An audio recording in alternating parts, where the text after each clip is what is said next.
this in.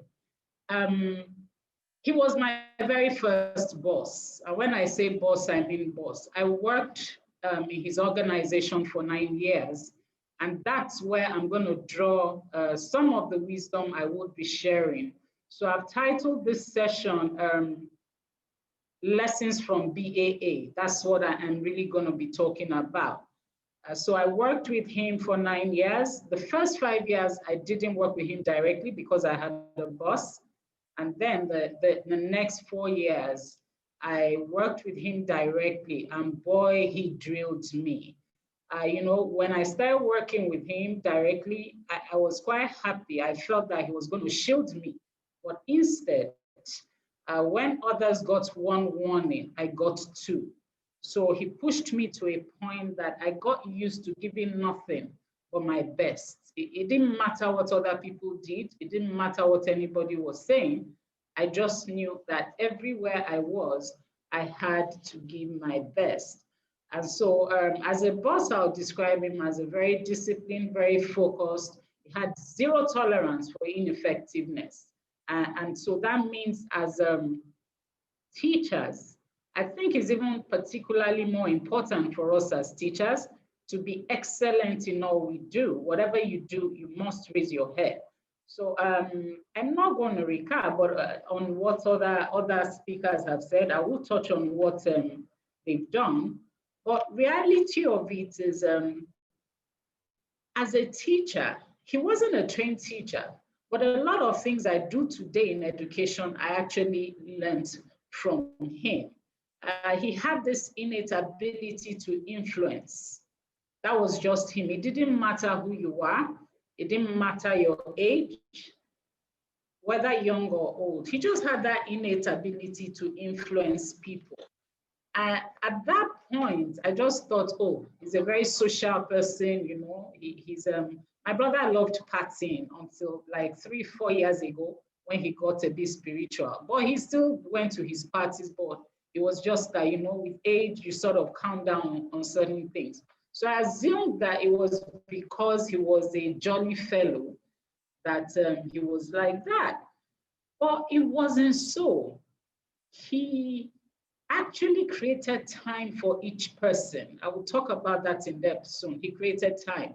He was not a trained teacher. He was blessed with that innate ability to influence. And so he spent a lot of time teaching, coaching, and mentoring. And I guess that's why it was so easy for him to engage with the BAF vision. And the BAF vision, as we know, is to nurture and equip Nigerian children with the competencies required to enable them successfully contribute to the global community. He believed very much. He went to the best schools in his own time. He went to Comprehensive High School at Yetoro. Before then, he had gone to Staff School, University of Ife. That's where we all grew up.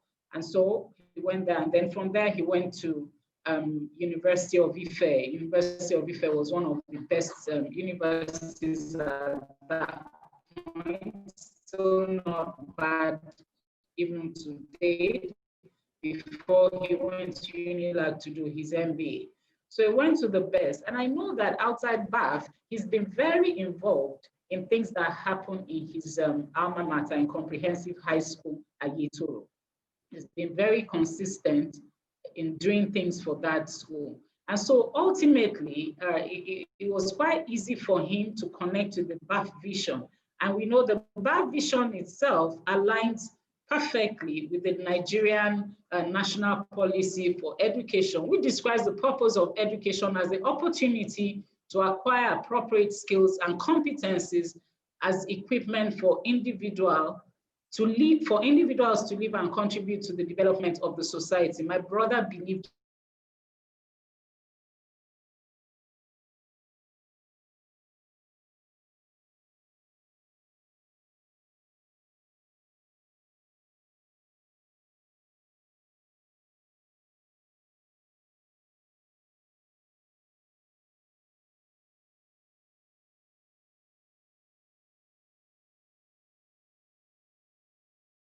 very clearly when we had the cancellation and there was this call for profession.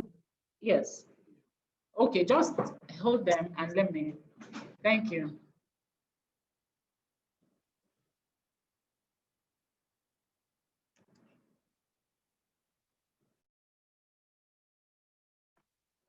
Okay, I think Mrs. Njideka is going to switch internets, and let's just give her a few seconds. Rather, let me say just a few minutes for her to, yes, for her to switch internet, and then we'll continue, please. Thank you.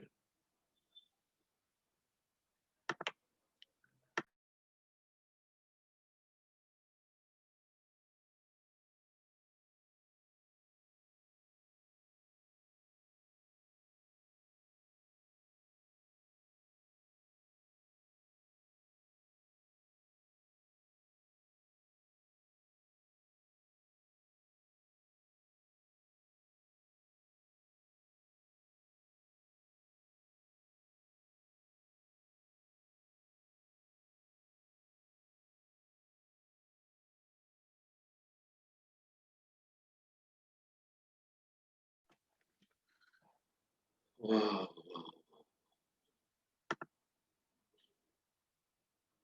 Okay, so thank you all for holding forth. She will come back shortly to join us. I'd like to appreciate, yeah, those of you that left comments. Yes, we say amen to your prayers. Amen to your prayers. Yeah, thank you. Thank you very much. Madam Ronke Posh, special greetings to you. Thank you for joining us today. Thank you very much. Mrs. Oguntimei, I'm going to come for you. You okay, are the I'm back. Sorry. You're back, Auntie. Okay. Yes, I am. Sorry about that. Okay, so I was just talking about how he believed very much in Nigeria, and they all came out at that time. It didn't matter to him that Abacha could have locked him up. I remember at a point he was on their watch list, but it didn't matter because he believed in the fact that you just must do what is good for your country because he believed in fairness. So two sides really. For teachers to drive the visions we have, there are two sides. You have the aptitude, you have the attitude. And like they always say, aptitude gets you to the top, or attitude keeps you there. So I'm going to focus on a few things, you know, that I learned from him. And his life revolved around some principles that he held on very strongly to. And the first one was he recognized everybody as an individual first, before your role and before anything else. And he gave us all space to flourish. So BA, and that's what he had two names when we were when I was working for him. He kept those names, either BA or Mr. Kinley. So the first thing is he would recognize you as an individual. It didn't matter to him what anybody said about you. He would connect with you, then your role next, and then give you space to flourish generally. And as educators, honestly, if we were to take that into our classroom, if you just borrow that principle and you take it in to your classroom, it simply means that for every child you handle, it wouldn't matter what the previous teacher has said. It wouldn't matter what the impression of anybody is about that child. You will connect with the child. And you will, once you love a child, you're going to help that child. So that's one principle. And even Dio Israel mentioned it. He said, teachers are midwives of destiny. I can't count how many people have passed through my brother's hands. It's amazing, you know, it's really amazing. Sometimes I just see it on Facebook and I read the comments. It's really overwhelming. It's two-sided, really. Sometimes I'm so overwhelmed at the fact that, oh, so you're not going to see him again. But more often than not, I'm grateful to God that he engaged with those people. Then the next thing, he stood for truth, fairness, and service. He stood for it. And he shared the fact that he stood for those things. This morning, somebody said to me that, you know, one thing about your brother, when he was chairman of the Ikoyi Club, one thing about him was, the guy said to me that if he believes that this is the way we're going, he will go. If a superior argument, which is better, comes, he will stick to whatever it is that is the best. So not only did he believe in the truth, but he stood for it and he made it clear So it's interesting. Some people didn't like him. They won't even talk to him because as they use it, they say it these days, it's not a team player. You know, when they say you're not a team player, that's not what they mean. What they mean is that you are not going to follow them and share money and do all sorts. So he was never, ever a team player. He stood for truth, he stood for fairness, he stood for service. And I know that one of the great men, he's still around, Professor Christopher Collade. Professor Christopher Collade, one of his slogans is that do not just believe in what you believe, let people know what exactly you believe in. Let them know what you stand for. So BAA stood for truth, it stood for fairness, it stood for service. And it's important that we take this as educators, whether you're a leader or, for me, everybody is a leader because you lead what goes on in your classroom. Children see us, learners see what we do.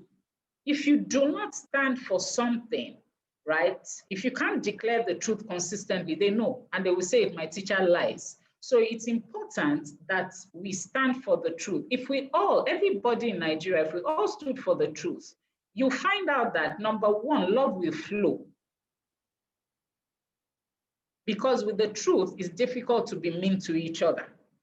So he stood for truth, the truth, he stood for fairness, and he stood for service. And this earned him a lot of respect and relationship, which takes me to the third point. I've spoken about him regarding, you know, he will engage with the person first before anything.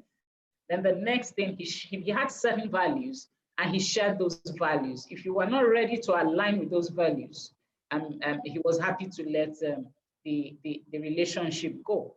And so that earned him respect and more relationships. And one thing about him is he did not take the influence he had, the power he had, and I put the power in quotes, the power of the position he had. He didn't take it for granted. He didn't. He had access to a number of highly placed people, let me put it that way.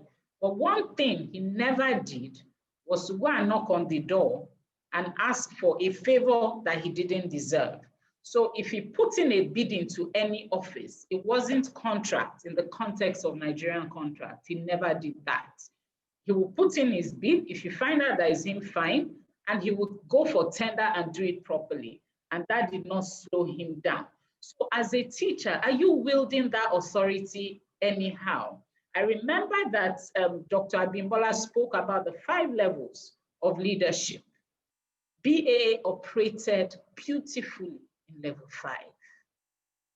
I worked with him. In fact, I didn't work with him, I worked for him. It was his company, was paying me pure salary. I was not part owner of anything. And really, he gave us wings to fly. He was happy to see people go and set up. We had a lot of engineers then who would go and set up their own companies and they would come back and buy from us. Sometimes when we ran out of stock, we would call them, do you have this in stock? And so that was the kind of person that BAA is. His relationships, he did not. So he didn't flaunt power. He constantly reminded people of who they are and the fact that, you know, people are just human beings. So for him, what you see is what you get. The other side of that is if he's not particularly keen on you, he can't hide it. He can't hide it. If BAA doesn't really like you, you will know. But he will tell you why. And once you sort whatever it is out, that's it. That's it, you're home and dry. Absolutely. So for him, a major lesson is that, okay, sorry, I thought Femi was talking to me. Okay, so for me, a major lesson from that is that true power is gentle, kind, considerate, respectful, yet firm. True power is gentle, it's kind, it's considerate, it's respectful, yet it is firm. So as teachers, as leaders, what do you try and control people with? When I say control, I mean influence. Is it about your voice or your actions? It actually is your actions. When you care about people, when you engage with people, it's easy to move them in the direction you want. Next, I will talk about courage and confidence. For those who were born in Lagos, who schooled in Lagos, did everything in Lagos, you know, there's something about Ibadan boys. When Ibadan boys or Ife boys, all of them come, you feel as if Lagos is your own. My brother was very confident and he was courageous. Born in Ibadan, grew up in Ife, schooled in Ife mainly, but he wasn't intimidated by any Lagos person. I mean, he took the best of what he wanted out of Lagos. So as teachers, it doesn't matter whether you schooled abroad, whatever it is, thank God for University of UTU. Empower yourself, stand boldly. It is not about, for me, it's not about what you wear. It's good to look good, but when you load yourself, and the reason he was able to do that was he knew his onions. So it wasn't easy to talk down on him. He was very confident, knew his onions. And you know, there's some people they call empty barrel. They're always making noise, but no substance. He wasn't like that. He was very intelligent. If you speak engineering, he's on top of it. Business principles. Then he loved cricket. Cricket was a game that, in fact, he traveled the world because of cricket. Even 2019, he was in the UK for the World Championship. That was in London, so he was there. So he was really, really confident. As a teacher, what are you putting on the inside of you in this day of new normal? Are you really ready?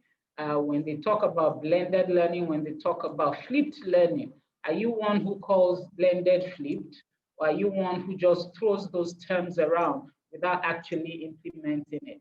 The last thing I will talk about, and this one is very special to me, because it was one day, you know, yeah, he was in hospital for a bit before he died. He used to go in and out, in and out. He died of cancer, as we all know. So during his chemo sessions, I used to sit with him, and we were talking about something that I don't want to disclose.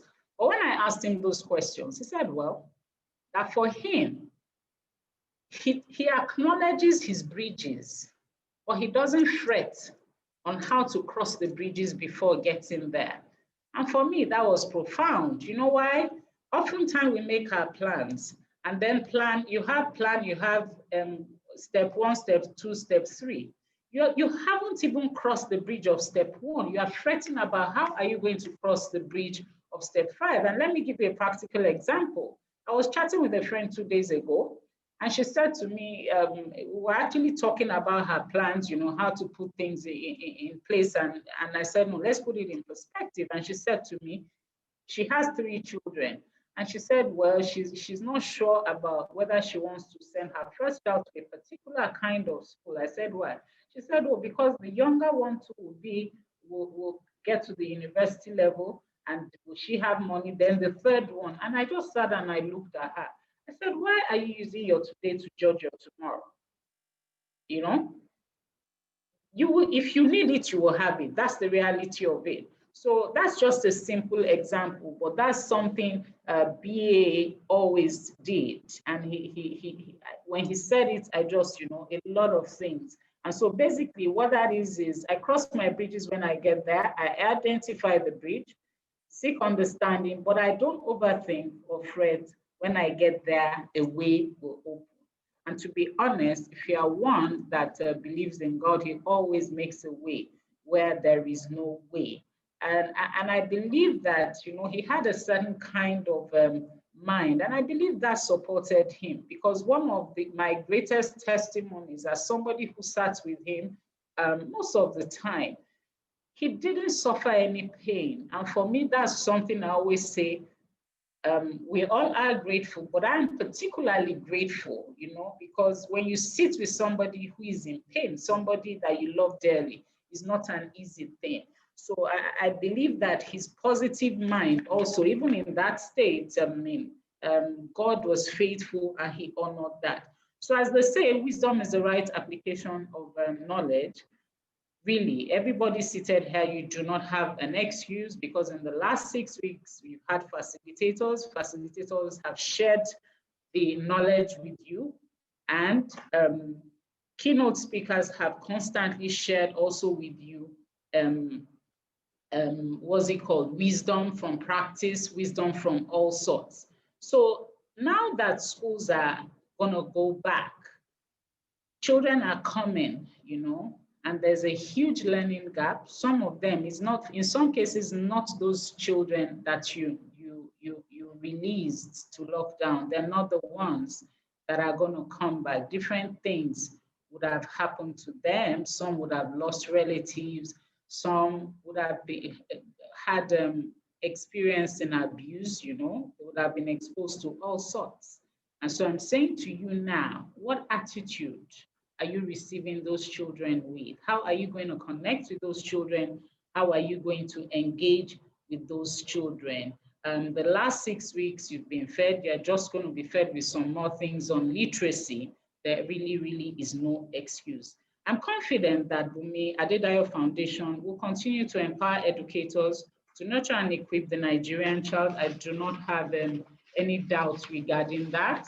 I really do not have. And the reason is this, he may have relocated. Yes, he was board chair, but he wasn't doing it alone.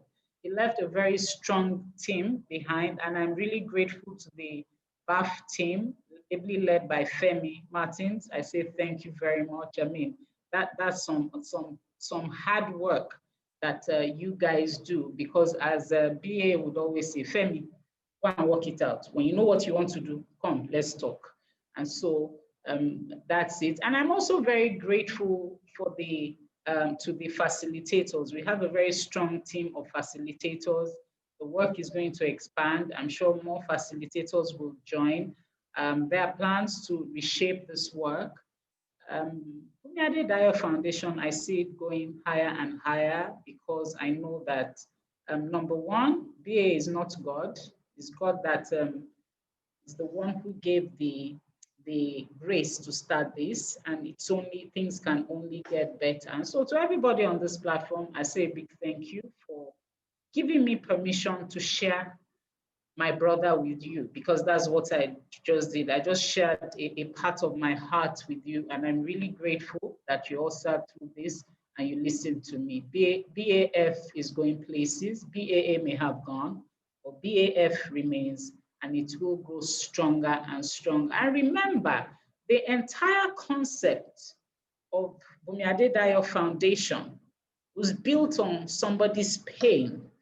And for me, if you are going through pain and all you can do is sit and nurse your pain, then you're going to stay in it for a long time. Or if in spite of your pain, you consider and you give to others, then I know that comfort comes in no time. Thank you so much. Femi, over to you. I wish you the very best, even as you go into literacy this afternoon.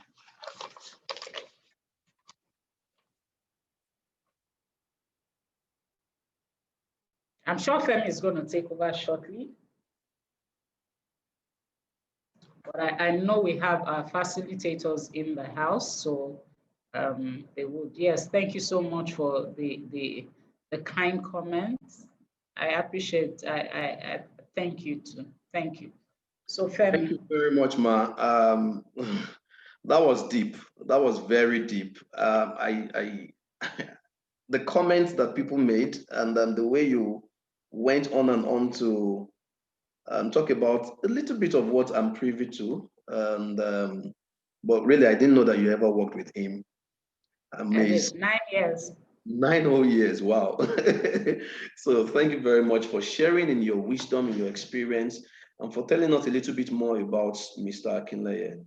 And sincerely, we all miss him, and I will continue to miss him, since I've worked with him for about 5 years, and I have never met a boss like him.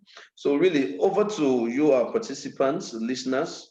I hope you've gained 1 or 2 things from this conversation so far, right? I noted down a few things, as I always do, okay? But there is one that particularly struck me.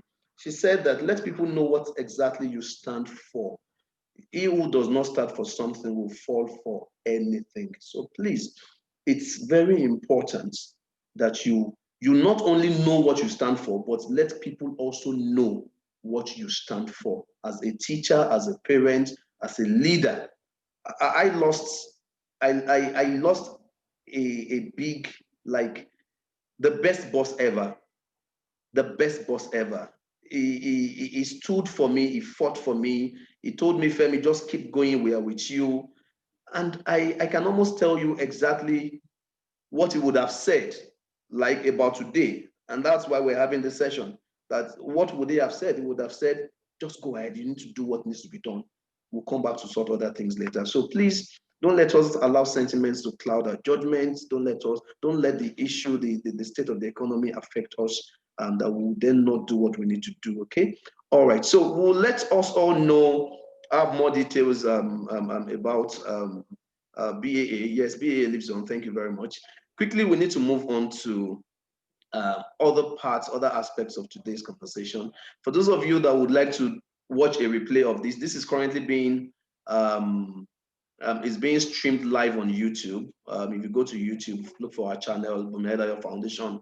It's being streamed live on our YouTube channel, and we're going to also share the link to the various groups later on. Okay.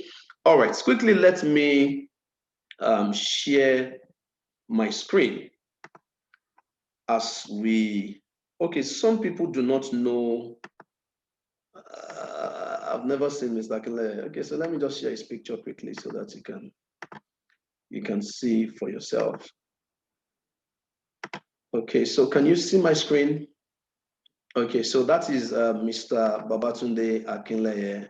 On the right-hand side, that was him looking on while I think someone was giving a speech. You know, always very committed and always available, right, for anything BAF. I've never seen someone this passionate before. So please, that's Mr. Babatunde Akinle. He's going to be with the Lord, and he's left us there to continue the legacies that he started with. All right, let's move on to session one. So today, I know that not all of us are early childhood teachers, but some of us are, right? However, I also know that even those who teach upper primary, especially in public schools, often have people who cannot read or write, and this usually affects them across all subjects because the language of instruction is English language. So definitely, if you cannot read or write, it's a problem. So sometimes even teachers in higher primary find themselves helping students to learn how to read. Okay, so that's why this session is very important. Okay, so we have one of our very own BAF faculty member, Mrs. Diana Ojuola, who is going to take us through this session. I'll quickly read her profile so that we can have her come on board. Mrs. Diana Ojuola, Omowumi Ojuola, is a qualified educationist with about 30 years teaching and school leadership experience. She enjoys working with children. Yeah, I know that, both at the nursery and primary levels. She has years of Montessori experience and presently a member of United Montessori Association. She has acquired both local and international skills in teaching and helping children attain desired goals. She's worked in prestigious schools like Green Spring Schools, Emerald Schools, Supreme Education Foundation, and Great Joy School, among many others. She is an expert in teaching creativity and reading skills and has helped many pupils in these aspects. Now, when we say creativity, I know she's an handwriting. She's an expert at teaching handwriting as well. Okay, she also works to develop beautiful handwriting skills. Oh, I just said that. Ojuola is passionate about the learning environment with a bias for school displays and classroom aesthetics and decoration. She is currently training teachers and children on how to develop these various skills. So I bring you an expert at handwriting, reading, and creating classroom aesthetics. Mrs. Ojuola, if you're there, we can't wait to have you. So please, I want you to unmute yourself, and then we'll give you the floor for the next 30 minutes. So while we wait for Mr. Ojuola to come up, I'd like us to show some warm welcome. Can you just tell us how excited you are this afternoon? All right, Mr. Ojuola, we can't hear you. Good afternoon. Okay, we can hear you. Sir. Okay. It's good to be here. Thank you so much. I am Diana Ojuola once again, and I am happy to be part of this great family. In fact, they have made me sit on my toes, work a little bit harder than I usually would have done. However, I want to say that it's a big privilege for me. Thank you so much. And accept my condolences. We've all been feeling very good, as it were, you know. It's unfortunate, but then he has gone to be with the Lord.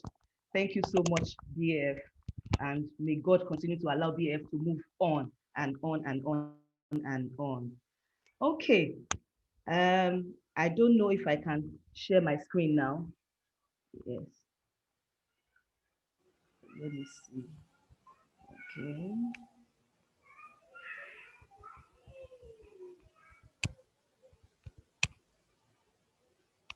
Okay.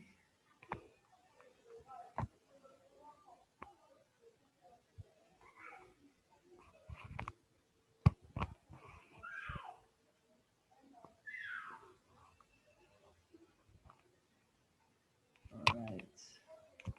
Okay, I don't know if we can see the screen now.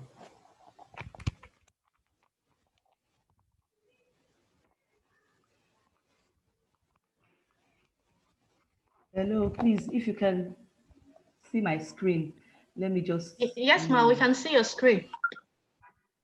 Okay.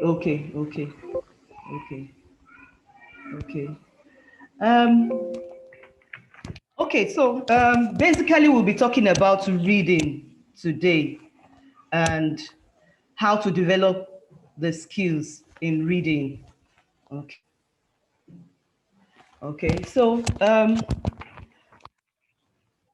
most of the time we have teachers that have a bit of difficulty in helping children to read. Not everybody can teach children to read, but not everybody can teach the skill as to reading. And so our objective majorly today would be looking at how to understand the letter sounds. There's a difference between the letter sounds and the letter names, and there's also a difference between using the letter names and using the letter sounds. And then we also want to develop basic skills in comprehension, reading and answering questions and all that. And then, of course, we know that reading has to do with listening, speaking, writing, and helping us put our thoughts together. And then we'll explore a little bit of practical methods as to how to do most of these things.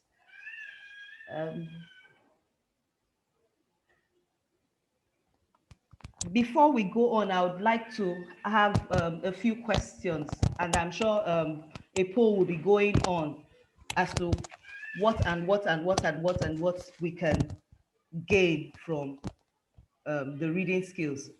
The first question I usually would like to ask is, used any technique before? Can you identify any technique that you have used in the past? How did how did it help you to work with the children? How did your reading technique affect the learners? And then did you experience any challenges acquiring some of these techniques? And then we could also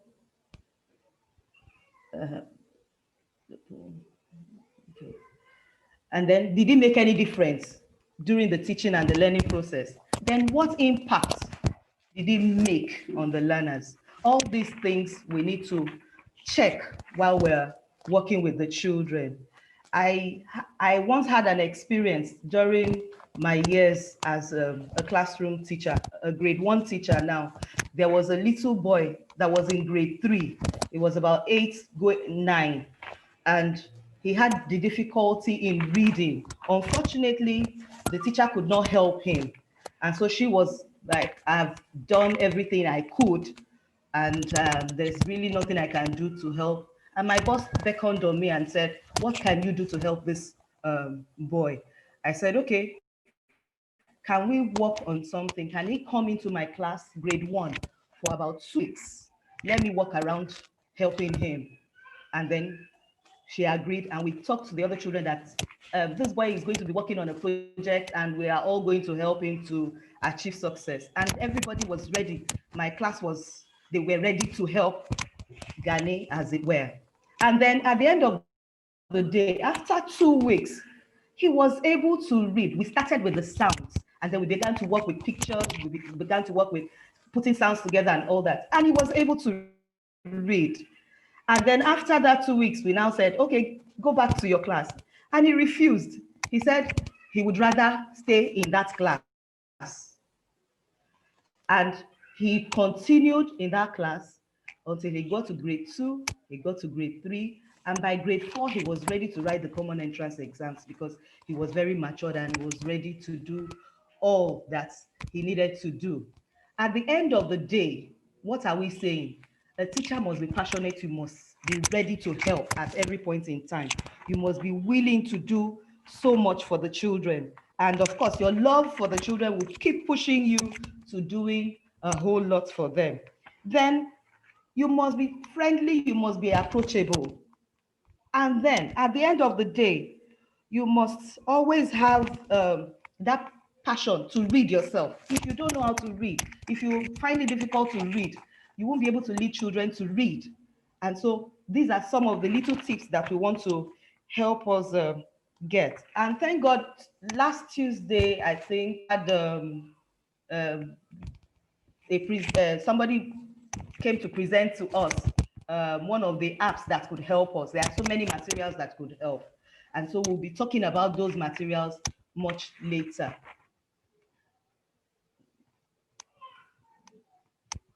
Okay. So I said over time, we discovered that children are usually having difficulty in reading. They have challenges in reading, but they have made a success of it from the story I told. My children at different stages, one could read at age 3, going 4, could read almost anything. And by the time he was 4, he was reading everything that comes in sight. Anything he sees around him, he's just reading. And then the other one read around age 4, going 5.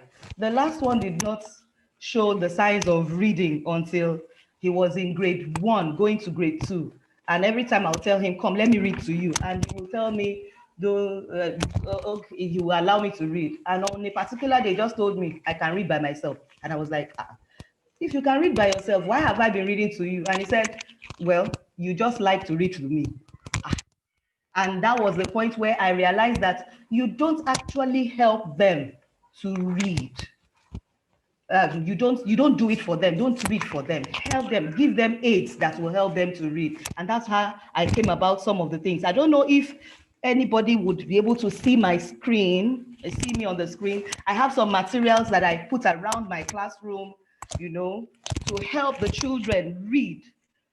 They come with pictures. They come with a lot of write-ups, and by the time they are looking at the picture is attractive, the write-up is there. I have all sorts of materials. I have my word box. I have them in different sizes and all that. And so at the end of the day, you find out that the children are able to pick 1 or 2 things. So the 4 stages that we're supposed to take, maybe we'll take 2 because of our time. The pre-reading stage is the stage where we help children, who give them simple words, make simple words like simple commands: come, go, sit, give me that, bring that, and the rest of them. Then we also want to pay particular attention, especially for the children around here, where their first language is not English. If the child's first language is Yoruba, take for instance, you want to tell the child, come. You also say it in his own language. If it is Igbo, it's Bia. If it is Hausa, it is Zo. And then maybe you want to say thank you. The child would always hear something like Eshe, Dalu, Nagode, and things like that. Before you know what is happening, the child is speaking the simple commands in English and he's being able to say them. Then, how do we achieve some of these things? For parents, I would say, when you want to teach children reading, you read them stories. You must be a very good storyteller. You read them stories. You will achieve it by doing picture reading. I have books where you have pictures, a lot of pictures in there. You show them the pictures and let them talk about it. And then you tell them a lot of stories. Children love stories. And in fact, adults too, they love stories. And then you identify objects. You look for objects around you. What is this? This is box. This is book. This is pencil. This is scissors, and the rest of them. And then, of course, you want to bring out real objects. Show them pictures, show them flashcards. I have some flashcards around here where you have written some words, and then you show them the word, you show them the picture. And then there's what we call sequencing. You see, in sequencing, you cut out pictures of stories, and then you make the children put them in sequence. And while they are doing that, you are telling a story. They're telling you, oh, this is this or that is that. And before you know what is happening, conversations have started. They can actually pick a few words in English systematically. And then I lay emphasis most of the time on instructions. When you give them instruction, are they able to follow the instruction? Yes, if they can follow the instruction, they are ready to go on with you. I could tell them clap, I could tell them come, I could tell them sit, I could tell them anything. And by the time they begin to follow the instructions, they are ready. And then please, for every point they get to, always encourage them with rewards.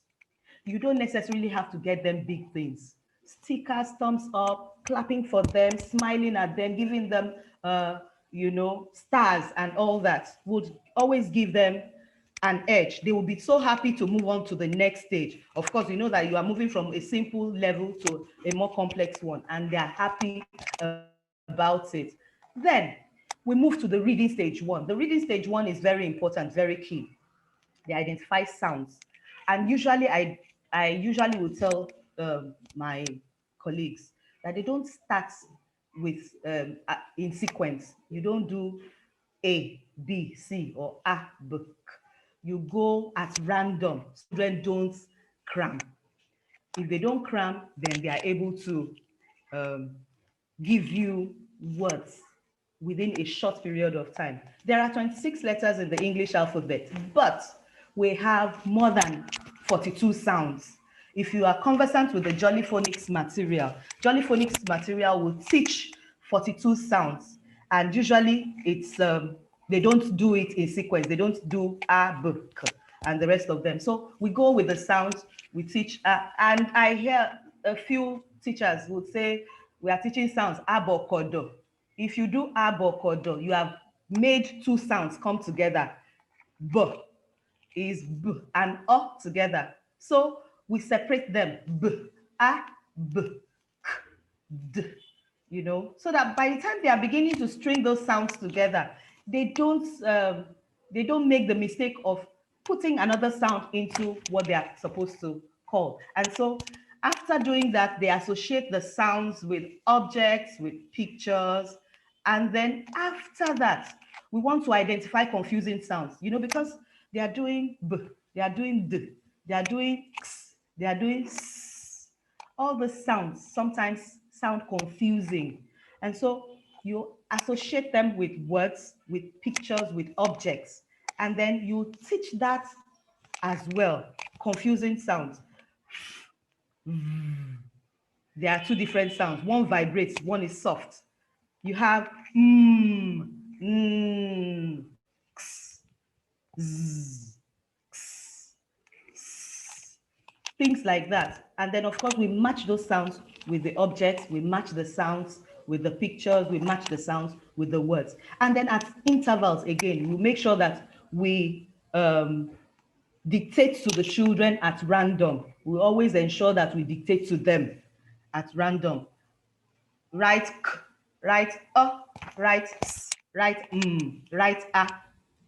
At the end of the day, they are able to get those sounds right. And then, of course, once you are done with this, we introduce them to what we call word building, blending of sounds together. You bring two sounds and blend them together. And it has to be phonetic sounds. You shouldn't do two. You say t and O gives you two. That's incorrect. Or b and y gives you by. No, we do the sound that it, as it's being pronounced. I have examples. We say I, Mm.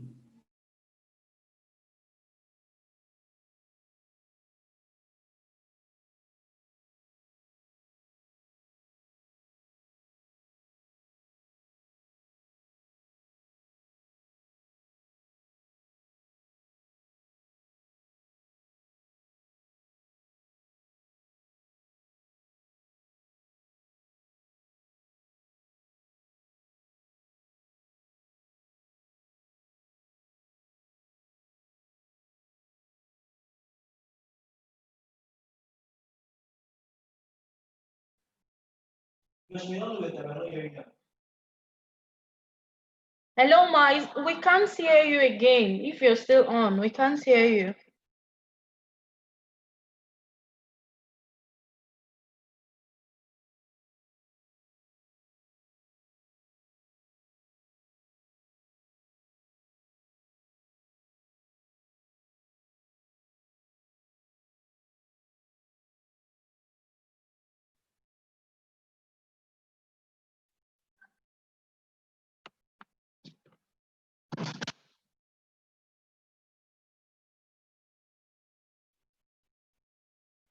Hello, everyone. Sorry, I guess it's a network issue from our end, but I think she'll be trying to connect back.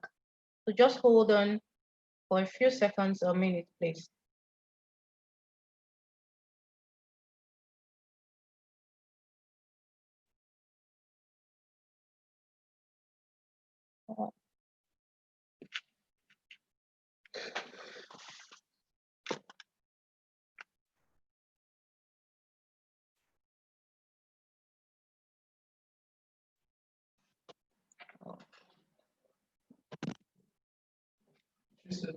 No, she has disconnected. I'm trying to call her.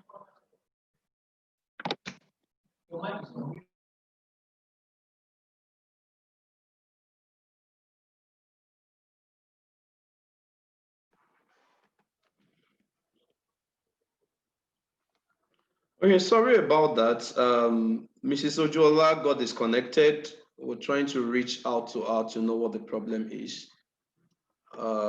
I think it's our reception. So please, let's just give her a few seconds, or rather a few minutes, so that we can get this resolved. Ms. Ojola, if you can hear us, please, you can turn off your video to speak to us using your mic only if it's a network problem.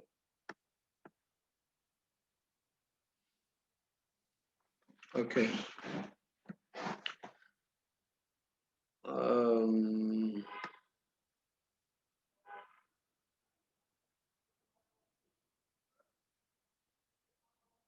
Okay, so while we wait for Ms. Ojola, I'd like to announce also that we have on this final episode of the webinar series, as we had at the first, the Chairman Board of Trustees. Some of our beneficiaries already know her, and that's no other person than Mama Adedayo. We call her Mama Oluwabumi, Mrs. Olayinka Pamela Adedayo. She is the founder, and she is the Chairman Board of Trustees of the foundation. Mommy, thank you very much for making our time to join us today. God bless you, ma. So I don't know, do we have Mrs. Ojola, are you back?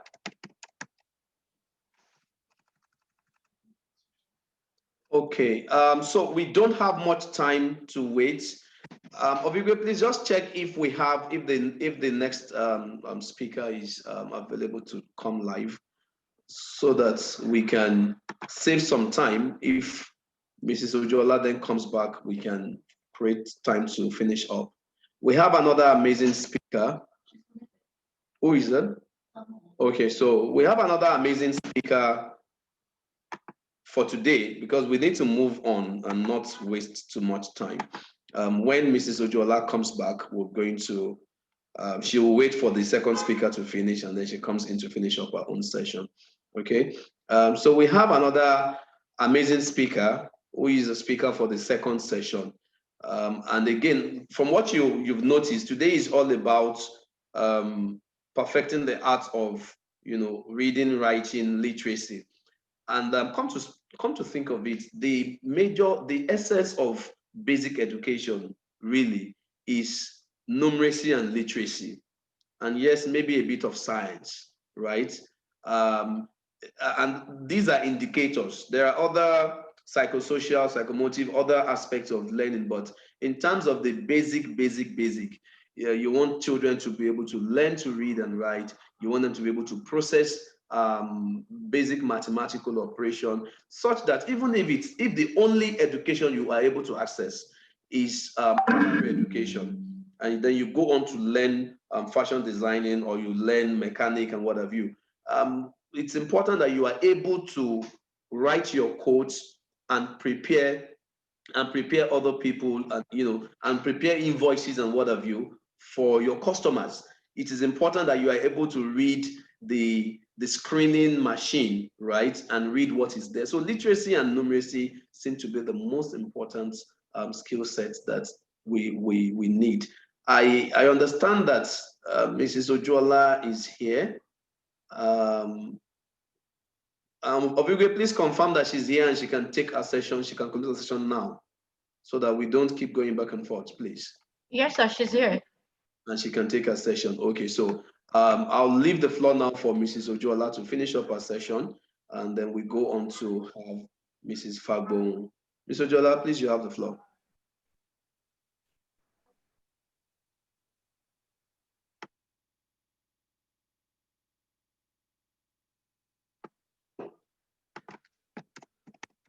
Mrs. Ojola, are you able to please take over from here? You need to unmute yourself as well. You need to unmute yourself.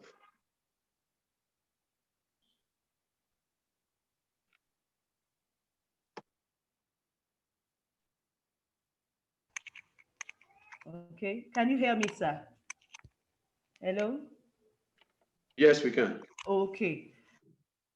I'm sorry, I don't know what went wrong. Probably network or something. I'm so sorry about that. So I was talking about, I don't know if, I was talking about the working with the building 2-letter words, introduction to word building. And then once the children are able to do that, can you hear me? Yes, we can hear you. Okay, once they're able to do that, the 2-letter words now, the introduction to the word building, the I and the N, bring it together and it's in, and S, as. When they're able to do that, they're ready to build longer words. And that's when they get into 3-letter words. We introduce the 3-letter words. The 3-letter words, I could do something like an. If I have an and I add k to it at the beginning, what will it give me? It will give me and then we drag it together, can, and then at the end of the day, the children begin to string these sounds together. I usually don't like to give them regular words like cat, bat, dog. I give them extra words where you would be sure that they're actually reading and not cramming. I could give them words like web, pig, wig, and the rest of them. And then we move to beginning and middle sounds. And then of course the ending sounds, and then dictation constantly, we keep giving them dictation at every point in time. And then we do what we call sentence phrase. A cat, a fat cat sat on the mat. 6 men in a tub. And by the time you begin to do this, you find the children willing and ready to read anything around them and everything around them. Then we match sounds with pictures. We match the words with pictures. If I have cats, what's the sound, the first sound you hear? You bring it together and then you match them. And then we do sequencing. In those stories that they tell, the phrases that we give, you do a little bit of sequencing. And then the stage 2 comes with longer phonetic words. Most of the time, people tell you it's they do 3-letter words and then 4-letter words and then 5-letter words. Usually, once you get to 3-letter words, the next thing you're doing is the longer phonetic words. And then the longer phonetic words will take words like pink, land, hand, rest, and the rest of them. And then I could throw any word to them. Once we begin to do the consonant blend, we have what we call the CVC, CVCC, where you have the consonant, the vowel, the consonant, the consonant. I could have a word like rest. I could have a word like band. And then you have CCVC, where you have the consonant, the vowel, and the consonant, where you could have words like clap, and then we do more words. You keep giving them words. When you have your flashcards or cut out words, you give them strips of words to read. They begin to read and read and read. And before you know what is happening, they are doing well. And then, of course, there's what we call sight words. Some will call it tricky words. Some will call it high frequency words. These words are usually not words that you can make with sounds. They are words that they have to memorize, they have to learn. Words like I, we, she, because, become, once, and the rest of them. You learn these words on sight. And so we put it all around them. Everywhere around them, they see some of these words, and so they begin to learn and memorize them. Then we keep emphasizing dictation. And then, of course, by the time they get to this stage, you have a whole lot of things that they will be looking at. Reading with the sight words, the use of capital letter will come into play now, because they will begin to write stories, they will begin to write sentences, and you teach them how to use capital and full stop. Then they practice reading, all this reading at intervals. Then they learn what we call word families, where you have flat, cat, pat, then bed, leg, men, and the rest of them. And then we do rhyming words. By the time they get to that rhyming words, they would bring out, they by themselves will give you words that sound like those words. Rhyming words, of course, are words that sound alike at the end. Then we also do a little bit of digraphs. Digraphs are 2 letters that make one sound. You would see that when you're doing some of those 42 sounds. We have ch, you have sh, you have you, as in argue, barbecue. You have A, you have O. Then you make them read short stories and then work with puzzles and different games. Then it is also important to note that learners must have books, and books that are within their reading scheme, such that they don't read books that are higher than them. They should read books that are within their reading level, the age-appropriate books. Then you introduce the characters as they read the books. Take, for instance, I have the Little Red Hen. Who are the characters in my Little Red Hen? I have the hen, I have the cat, I have the mouse, and the rest of them. And then by the time they begin to take these books, they see irregular keywords. You show them these keywords. And then before you know what is happening, they have mastered this, they've read the story, they want to read her again.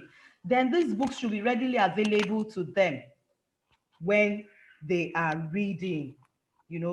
Let them be around them. Have a mini library. If it's at home, parents should have a mini library where they could always have the access to those books. Then when they read, they become very fluent in reading. And so you encourage them to do more of reading for pleasure, reading different books. Usually I like to put books where the children can find them, and they just pick them and then they read. Sometimes they are not reading, they're just scanning through the pictures. Then give them helpful tips. I usually don't tell the children the meaning of words. I bring the dictionary and they check the meaning of words in the dictionary. And then, of course, I tell you, did you notice this word? This word is this. Go and check in the dictionary and all that. And that will boost their confidence. We also have what we call spelling alternatives. In a situation where I have a word like A, as in rain. A is a sound. A, though it has 2 letters, but it will come as a sound. Rain. And then in doing that, if I have another word like stay, A in rain will not work for stay. And so I would use the alternative. That's where the alternative spellings come in. A-Y, A as in stay. And then it will also work for state. So I won't use the A as in rain. I won't use the A as in stay. I would use the A with the hyphen E, because there will always be a letter in between the two of them. And so I would have words like cake, bake, and the rest of them. And you should always have games for the children to work with. Then put them in groups. Let them work in groups. You could sit on the floor, you could sit on the mat, you could sit around tables and all that. And then they work in groups and they work as individuals as well. And so at this point in time, there would have been an opinion poll where you could make your comments.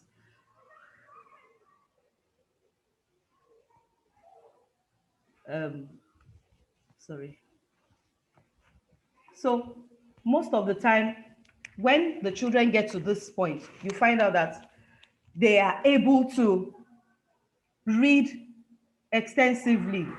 You give them anything, you throw anything at them, they begin to call it. A child will look at something like Frank talk, and it will say Frank tack. And then all you just need to do is look at that sound. It's all, not ah. Frank talk with Taiwo, you know, and then the children begin to read those things. So I think with these few things, we are sure to move a whole lot. There's what we call the their time. We make the children read. It says drop everything and read. You make the children sit down in groups and they read.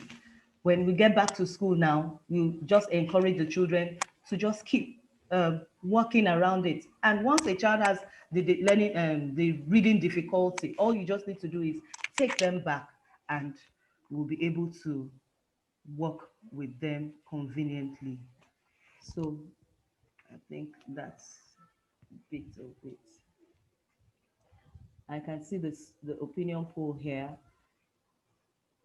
Yes. Yeah. Okay. So, Mr. Femi, I want to hand over to you.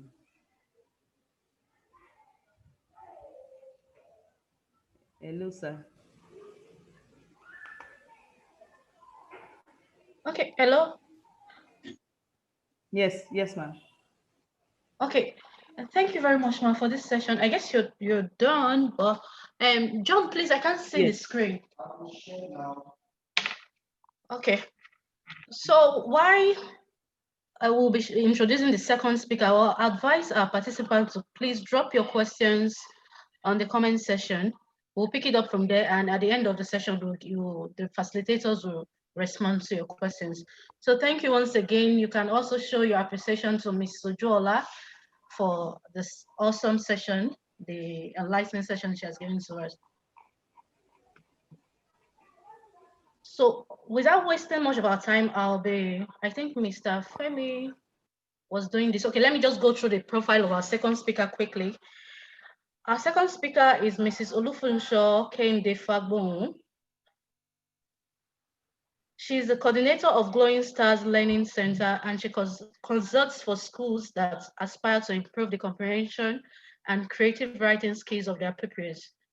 While aiming at developing the total child, she has over 15 years of teaching and leadership experience in the education space and conversant with both the Nigeria curriculum and international curriculums. Olufunsho is passionate about creative writing and comprehension, a journey which she started when she was working with pupils at the Grade Education Limited in GRA Ikeja. She has held various positions: subject teacher, HOD, team lead, in-house trainer, and assistant school head. She is an alumnus of the University of Southwales, Masters in Education, the University of Nottingham, UK, Kent and Sussex Montessori Center, University of Ibadan, that's a postgraduate diploma in education, and University of Ado Ekiti. Olufunsho believes that every teacher should have a personal mission statement, and she enjoys working with teachers to help them discover this joy and the need to be lifelong learners themselves.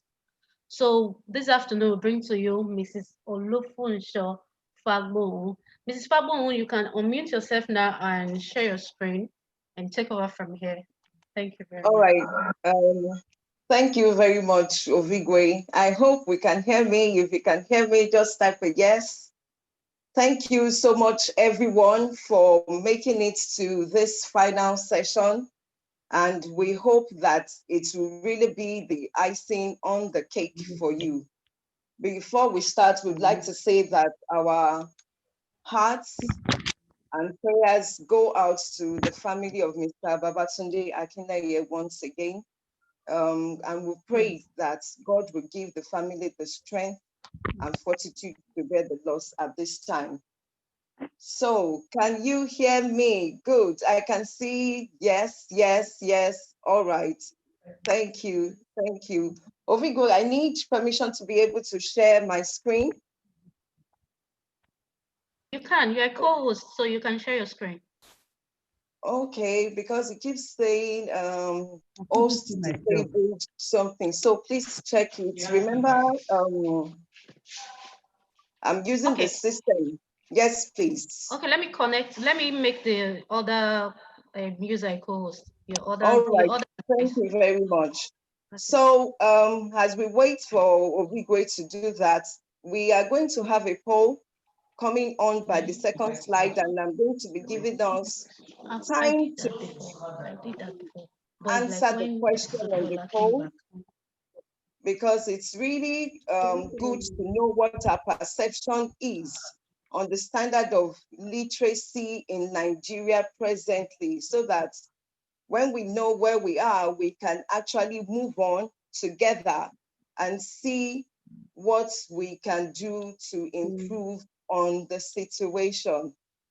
All right, so can we see the screen? If you can see the screen, please say yes, or just give a high five, and then we can move on very quickly. All right, thank you, thank you. Thank you. We're all welcome on board. It's great to see you all. Thank you so much. So our last and final of the finals of this free trainings today is on writing. Like Mr. Femi Martins rightly said during his introduction, being a literate person has to do with the ability to read, the ability to write, and the ability to do numeracy. At least a while back, that was the definition. But in the 21st century, it has also added on your ability to do critical thinking, your ability to be able to see a text and decode inner meanings of the text, your ability to also use some technological skills. So it's somehow COVID-19 is like a blessing in disguise for most of us, because like Mrs. Seriki said a while back, some of us are doing some things in teaching right now, which we probably wouldn't have done many years ago. So these new learnings that we are gaining, please let's not let them slip aside. They are definitely going to be useful for our future. And let's remember that the function of a teacher is really to prepare children for their future. And hopefully we will have more tips on how to do that together this evening. All right, so what is our main focus today? Our objective is to explore the topic sentence. This is one of the strategies that we can actually use to help children write. Can you remember how you felt, maybe way back in secondary school or way back in primary school, and your teacher just asked you, go ahead and write a composition? What were your feelings? Most of the time then, in fact, I could spend 5 minutes looking up into the ceiling, and I'm wondering, where am I going to start from? You get to secondary school, you're told, write 250 words, write 500 words about something. And sometimes the children are almost clueless. So our poll is up right now. What is your perception of the literacy standards in our schools in Nigeria right now? Fastest fingers first. Let's quickly take this poll. I hope we can all see it. I can't see anybody answering it yet. Okay, fantastic. All right. Quite a lot of people say it's average. About 29% say, oh, wow. 57% say below average. And we have about 14 people say that it's rather very poor. So we need to take action. And that's one of the reasons why we're having a seminar this afternoon. Remember that our title says building block in creative writing. I hope you can still hear me. Ovigo, you might need to help me share the screen from your end because I can see that my slide is going, okay, it's back now. Maybe I should just take off the video for now so that it stops going off. All right. So we have building block in creative writing, majorly because there are other blocks in creative writing. Reading is one of them. Mrs. Ojola just took us through a session on how to read. For our children to be great writers, they need to have a good background in reading as well, because reading would help them to watch language in use. Reading would also help them to build up their vocabulary.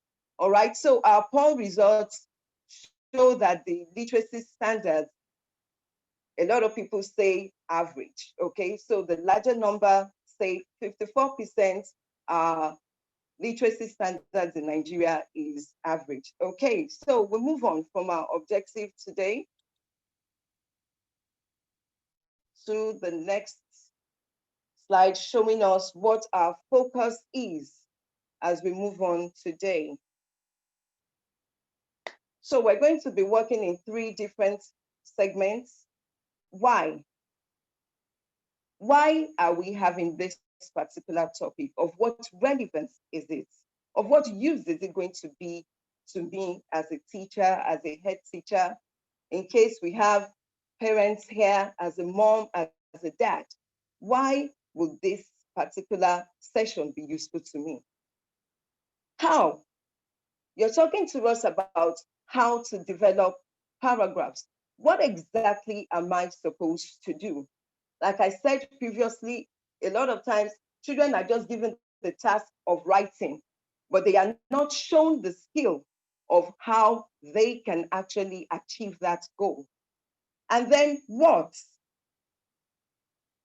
What are you going to do after this session today? In fact, after all the sessions that we have had with the BAF free training classes, what are we going to do with our learning?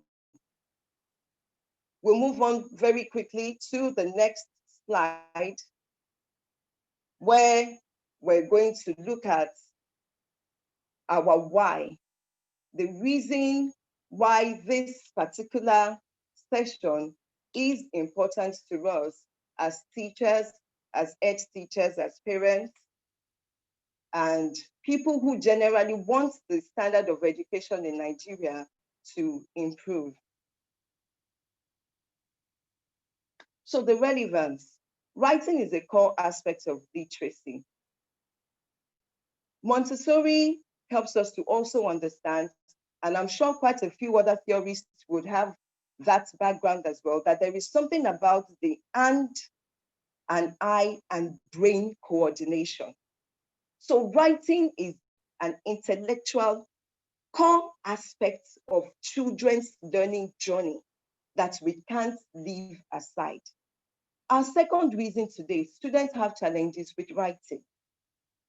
Usually when we look at our WAEC results, English, math, they seem to be an aspect that is an area that needs a lot of work to be done. I was looking at some statistics over the internet a few days back, and I saw that, okay, we have, for the last WAEC results, we had like 64% pass for people that had maths and English and 3 other subjects as credits. But for the people that did the private one, I think that's the GCE, they had just about 26% pass. And that is really, really very poor. And I think one of the reasons is because we leave the teaching of writing a bit too late, until when they're in secondary school, before we start talking to them about mechanical accuracy, content building, your organization, and all that. If we say that primary school is the foundation, then we need to actually start building the children's writing skills right from their primary school level. And we move on to the third reason why this should be relevant to us. Teachers need to provide the guidance. The last session that we had last week, we had a facilitator talk to us about scaffolding, where teachers support students to be able to achieve their goals, especially at the primary school level. Our students need a lot of guidance, and this is where the teachers come in. So we're going to see how we can work together as teachers to be able to help our students build up their writing skill. And we're using the topic sentence strategy, which is actually good for both comprehension and creative writing. The topic sentence is also known as the main sentence. Some other books would also call it the focus sentence. Your topic sentence is like the anchor of a paragraph. Most paragraphs, whether it's a fiction genre or it's a non-fiction genre, have topic sentences in them. Your topic sentence or your main sentence is like the summary of the paragraph. The children, when they are able to grasp this concept of the topic sentence, writing actually becomes easier. Whatever their level are, we can actually work with them using this topic sentence strategy to help them to improve on their writing. Thank you very much, Ovigwe. We can move on to the next slide now. Okay, so we have examples right here in front of us, and I want us to go ahead and start reading. Main sentences. This is an example of a text.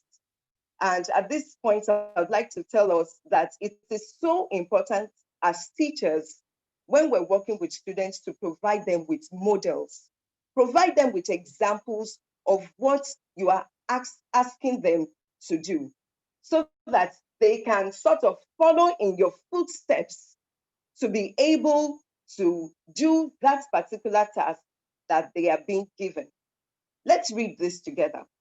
My family went to the market together. My mother let us pick our clothes. It was our first time and we were excited.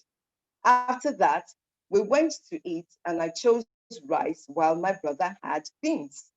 When checking out, my father gave us 100 naira note for the snack woman at the gate. It was fun going to the market. The topic sentence and the main sentence here is my family went to the market together. My mother let us pick our clothes. We had rice, we had beans. Daddy gave us 100 naira note for a snack. Those are just supporting sentences that sort of reinforces the main sentence that my family went to the market together. Let's move on to the second example. Are we reading it? If you're reading it, I want you to type a yes in the comment section, okay? I'm waiting, because these are part of the things we also need to be doing in the classroom with our children. Once you realize that you're moving on for a while, stop. Thank you. Oluwatosin, Asiatu, Olubodun, Olayinka, Fola, me. Thank you very much. I can see your yeses. Okay, so It's already underlined. The main sentence here, a superstorm is developing. And you can see that the position of the main sentences in these two examples are actually different. One is at the beginning, the other one is at the end, which shows us that the position of the topic sentence can really be anywhere, depending on the dexterity of your children. But a good way to start with them, especially at the beginner level, maybe primary 1 and primary 2, is to have it at the beginning of the sentence so that they can build their supporting sentences around that first sentence. So a superstorm is actually developing, and the wind shear, the anvil clouds, all the other information are supporting the fact that a superstorm is about to explode. We can move on to the next slide now. So you're going to practice right now, everyone. Should we recycle? I would like us to find the topic sentence in exercise 1. There's something a bit special about exercise 2, and I hope somebody will discover it and tell us what it is. Okay, so should we recycle? I think recycling is very important. It saves trees from being cut down, and we need trees for oxygen. It also produces less trash, which helps the landfills from becoming overfilled. Recycling will also prevent pollution. Maybe people won't get as sick with less pollution. Don't forget to recycle and save the earth. What is our topic sentence in this particular one here? Exercise 1. Fastest fingers first. Let's have your responses. What do you think the topic sentence is in this first exercise? Thank you, thank you, thank you. So recycling is important, good, because it's supposed to be the sentence. Well done, okay? Recycling is important. All right, let's move on to exercise 2 very quickly. While some people believe that the prevalence of alcohol abuse would die down if the drinking age were lowered to 18, there is evidence to suggest quite the opposite. In exercise 2, can you see any topic sentence there? In exercise 2, thank you, Bakari. I can see you saying recycling. Fantastic. Adewumi, no, there is no topic sentence in exercise 2. Great, great. The dangers of alcohol, good, but it's really not in sentence form. Thank you, Samuel. All right, so that brings us to another part of the topic sentences, especially for the advanced learners.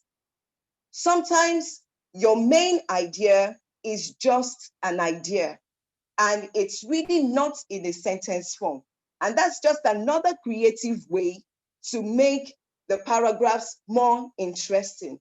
So as the children build up on their skills in writing, they can get to this point where their paragraphs will just show an idea, and the topic sentence itself is a silent thing. That's just being very creative. And we can actually help our students to get to that point. We can move on to the next slide now. So we're moving on to our next stage on how. How are we going to be able to help students to develop paragraphs? The first thing, develop a spider diagram. I'll show us what this is in a few seconds. Develop a main sentence. Develop your supporting sentences. Remember that I said having the main sentence, okay, is showing what's the main idea, the main topic, the main thing in that paragraph, what it's all about. Then the other sentences would just be supporting. Thank you, Fola Sade. Alcohol abuse. We can move on to the next slide, please. Thank you. So, planning stage. There is the common saying that whoever fails to plan has planned to fail. So the first thing we need to do with our students is to show them how to plan. Let's say, for instance, they come back and you ask them, oh, everybody write about your summer. What are your experiences? During Mrs. Ojuola's session, you know that reading, like I said, is actually one of the building blocks for creative writing. Summer camp is the major thing you want the children to talk about. And then you invite them to bring in their ideas. There is something we call talk for writing in creative writing, which is also an important concept because it helps children to be able to express themselves. A while back, we had another session where a speaker talked about differentiation and the importance of allowing, different learning styles and watching your children's background in the classroom and not just assuming a one-size-fits-all for whatever you're doing. So how do we plan? We can even make this very fun for the children. Sometimes you could even put them in a group and tell them, oh, go ahead, share ideas. What was your holiday like? And as they're sharing their ideas, they can write it down. This doesn't need to be on straight lines because it's on the planning stage. So in this plan that I have in front of me, stayed in the hostel, whoa, another child talked about cooking, another child talked about having the opportunity to paddle the canoe, another child talked about the campfire night. We can move on now. And as many of the ideas that your children are giving out in the classroom, just be writing them down to encourage them. We now move on to the next stage, which is developing the main idea, your topic sentence. Remember that the task, the writing task itself was centered on summer camp. So the children should write a sentence about that main task that they have been given. Or write about pollution. They should write a sentence about pollution and you help them develop other ideas that would become the supporting sentence for their paragraph on pollution. Or write about past leaders of Nigeria. Put that right in the center.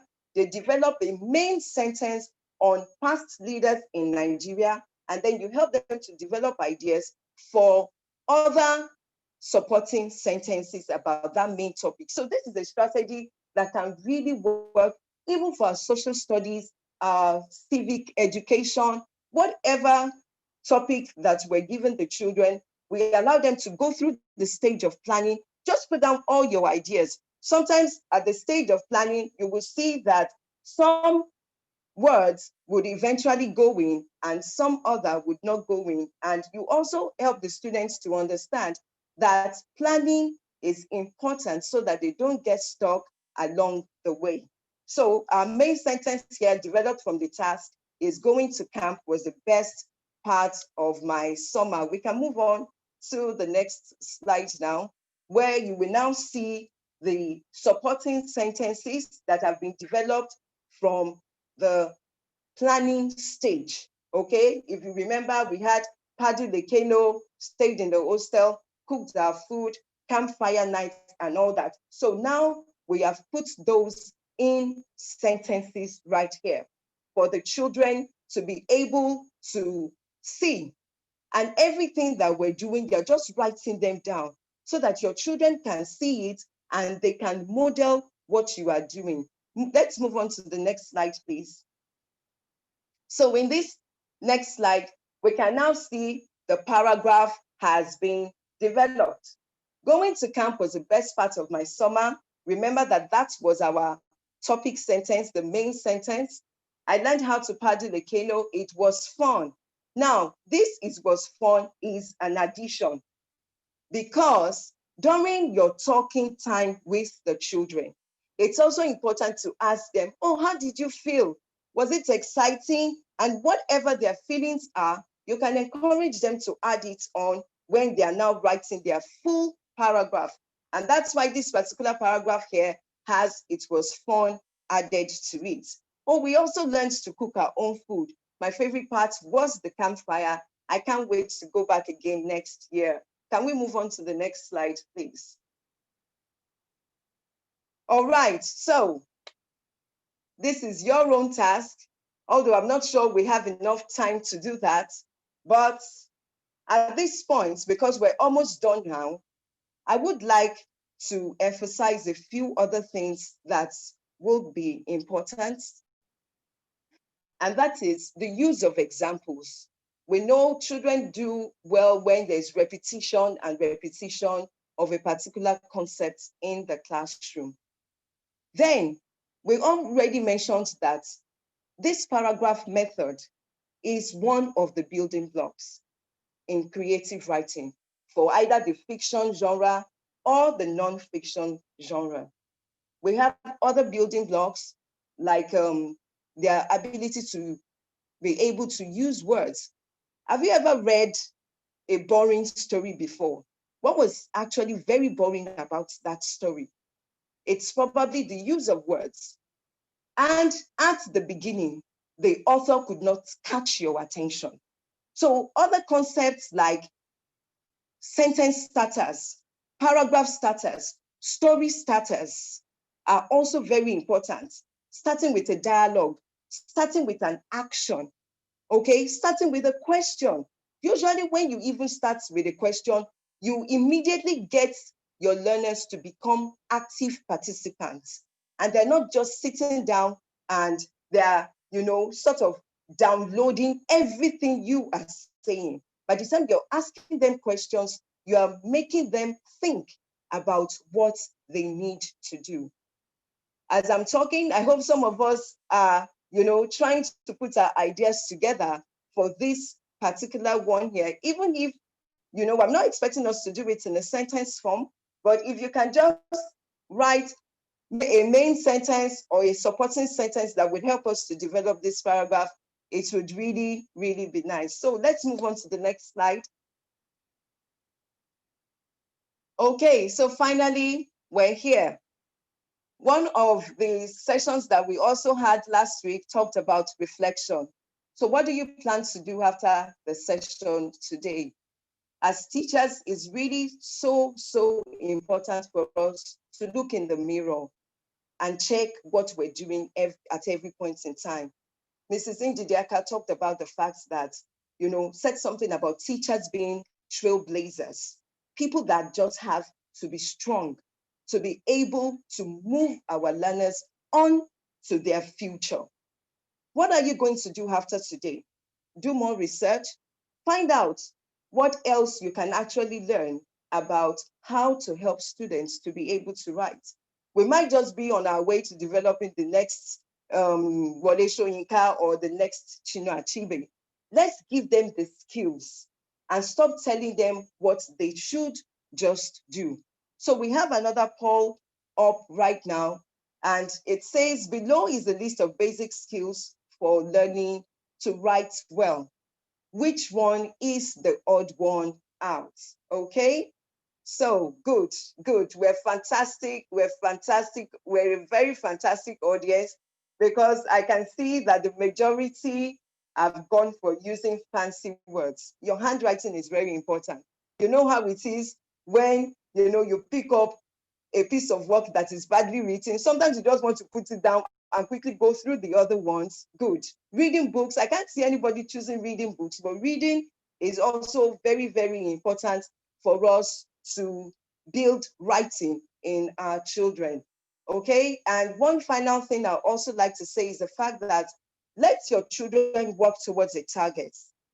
Okay. Their writing tasks shouldn't just stay back in the classroom. In these days of technology, you can just encourage them. Oh, whatever you are writing. Thank you very much, Modupe, for your starting that main sentence for the assignment that you've just been given. Thank you, Akio Mado. God bless you. Thank you so much for giving us ideas on how to do our paragraphs. So we need to help our children have a goal they're working towards. You could tell them, oh, after we finish writing, you're going to do a documentary of their work and put it on YouTube, or you take pictures of their work and you put it on Instagram. And if that's going to be too much, you can even talk to them about putting it on a WhatsApp status. Another easy way is to have their work pasted in a big cardboard that can be displayed in the classroom. And every time a visitor comes in and the visitor sees the children's work, they can be very proud of what they are doing.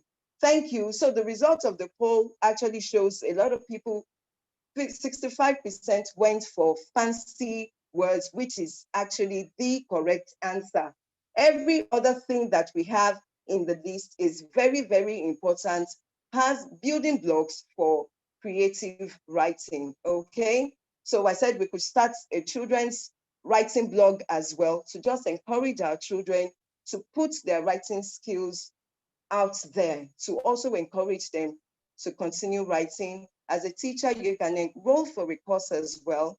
We need to continue to improve on ourselves to stay relevant and ensure that what we're teaching our kids are not outdated. The final slide, please.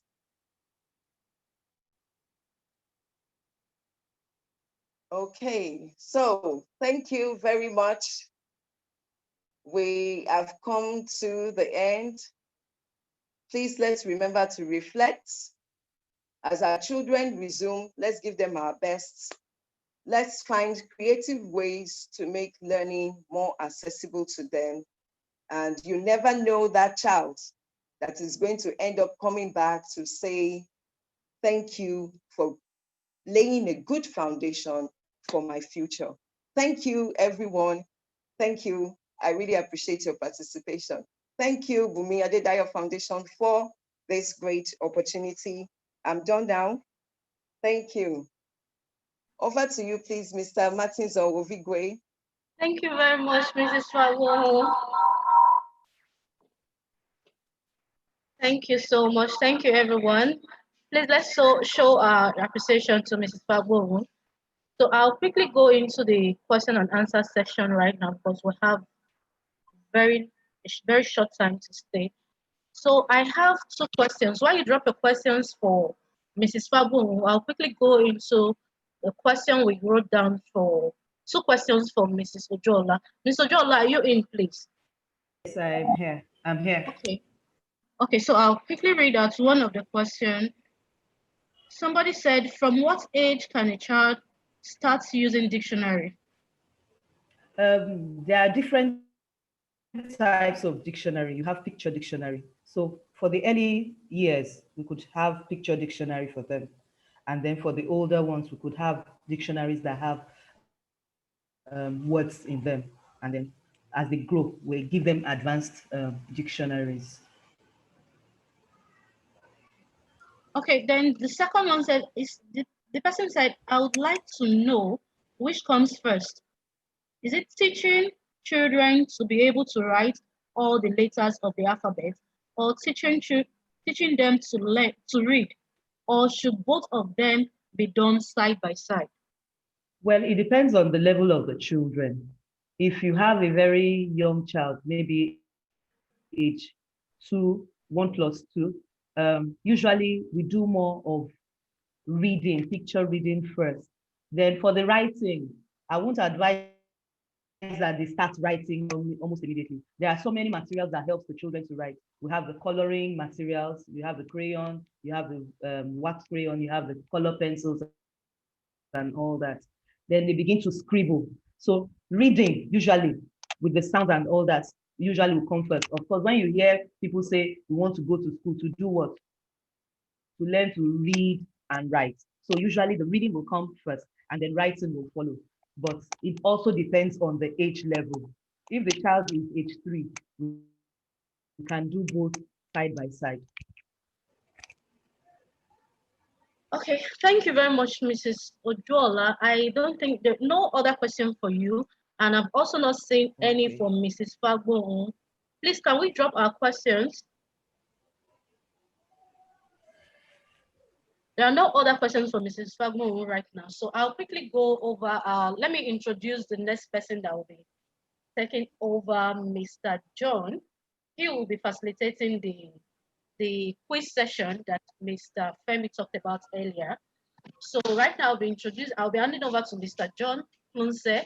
He's the Grants and Partnership Lead of Bumi Adedayo Foundation. So John, can you unmute yourself and take over the session?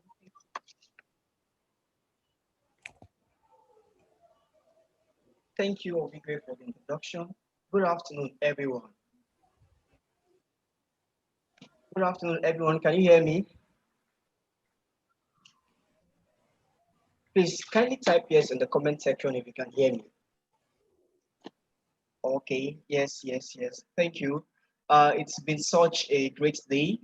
We from the keynote speech by Mrs. Indijeka to the wonderful session by Mrs. Abdullah and the one we just had from Mrs. Fabo.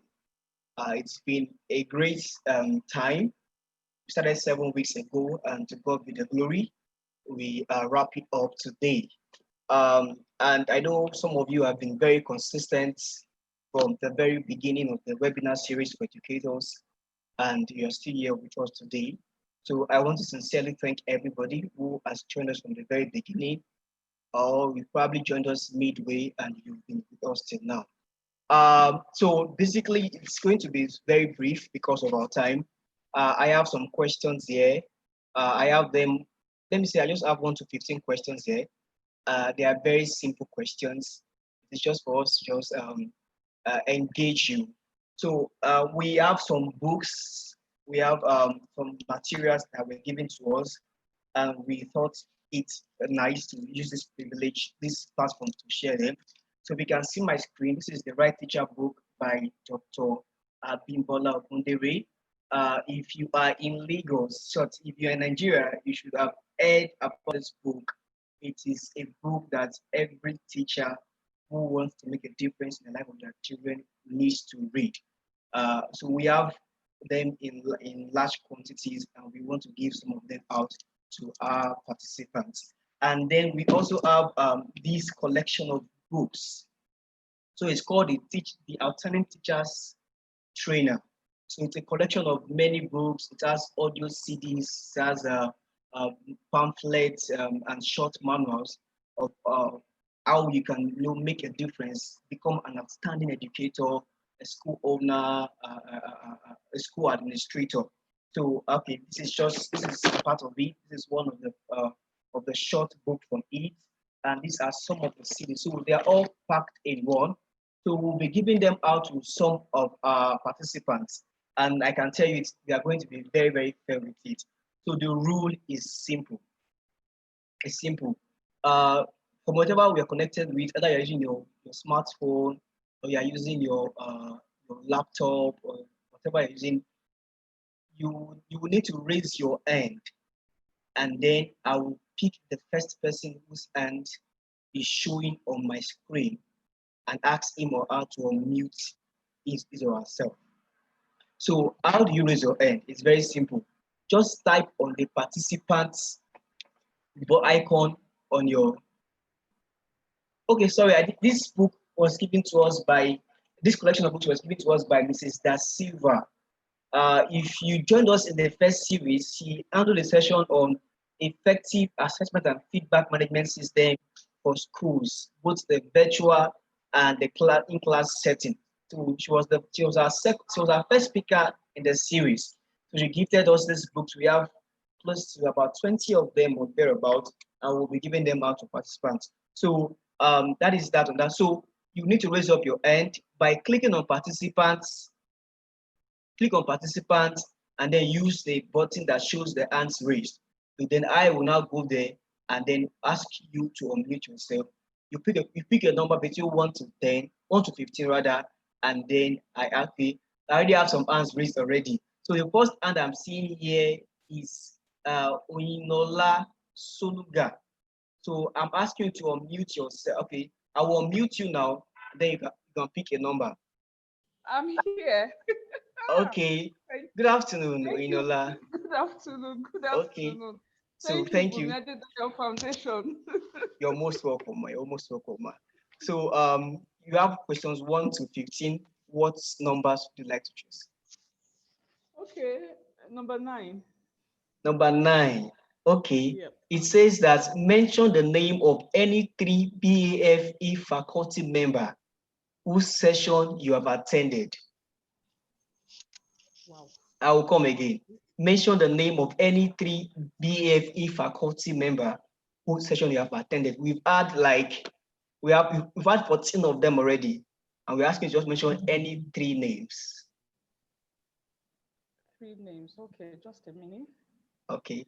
So, Obigwe, please, I think you have to be our timekeeper here. They have 45 seconds to answer their questions. Mrs. Diana Ojola. Okay, that's one. Okay. Mrs. Fagbon Kehinde. Mrs. Fabun Kehinde. Okay. Okay. Yeah, 3, right?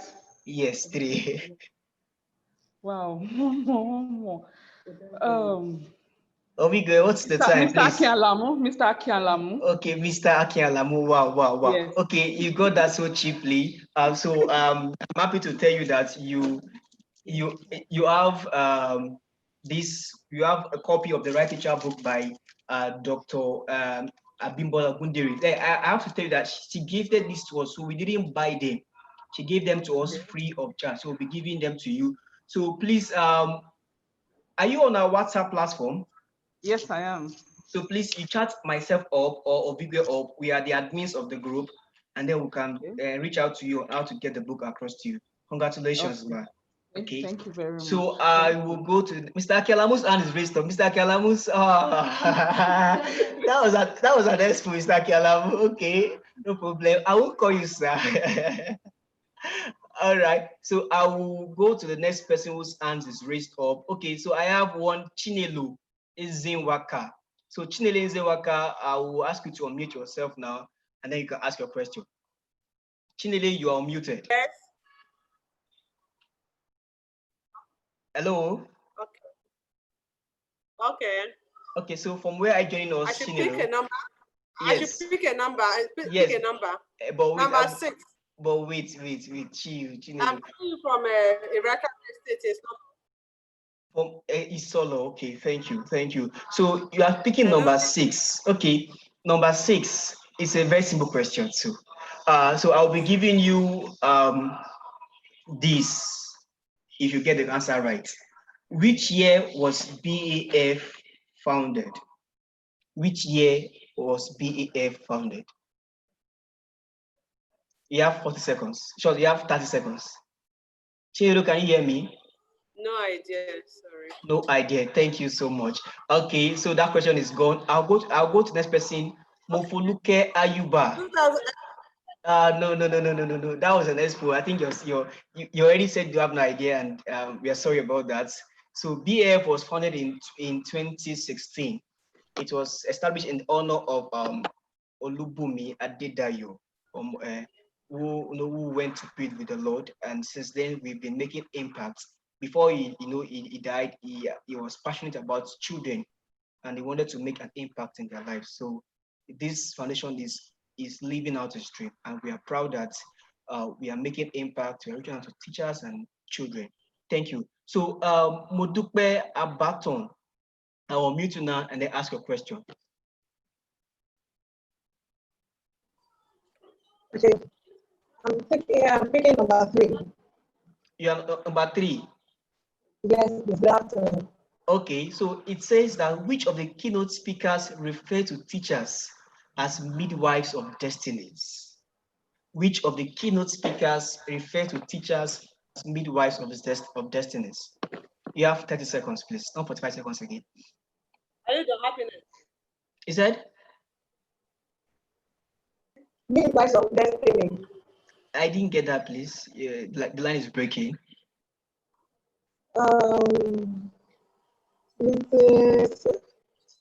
Okay, Ovigwe, your timekeeper, please. Yeah. Okay, Mrs. Didiolo Adekogbe. No, she did not say that. I think that, yes, she didn't say that. So I'm sorry about that. I think I should leave that question open. No, not open. Somebody else will go and be prepared for the answer now. So it was Honorable Dio Israel that said that. He said that teachers are midwives of destiny, and they need to ensure that they help every child to bet the greatness in them. So as educators, as co-owners, as teachers, we need to be always aware of the role we play and the duty that God has given to us to ensure we help every child to achieve their dreams. So thank you, Modupe. Next person is Olateru Olabisi. So I'm meeting you now. Pick a number. Number 2. Number 2. Okay. Mr. Rotimi Itayo talked about 4 powerful keys to effective teaching performance. What are they? Four powerful keys to effective teaching performance. She talked about 4 keys. And okay, yes, 4 keys to improve your performances as educators. So what could those keys be? There are 4 of them. Communicative skills. Okay. Collaborative skills, critical thinking, and creativity. Oh no, well, that's those are the 4 C's of the 21st century. They are not the 4 powerful keys that he talked about. Meanwhile, those skills too are very, very important. For as 21st century teachers, you need to have the 4 C's of the century to be able to impact on the children we teach in this century. But those are not the answers. I think I will leave that question open to another person. So Ebere, sorry, Onyesia Gulim. Pardon me if I didn't pronounce that name very well. So I'm on mute you now. Ebere, you're muted. Okay, good afternoon, sir. Good afternoon, Ebere. Okay, should I pick a number or I should go ahead with the keys, 4 keys?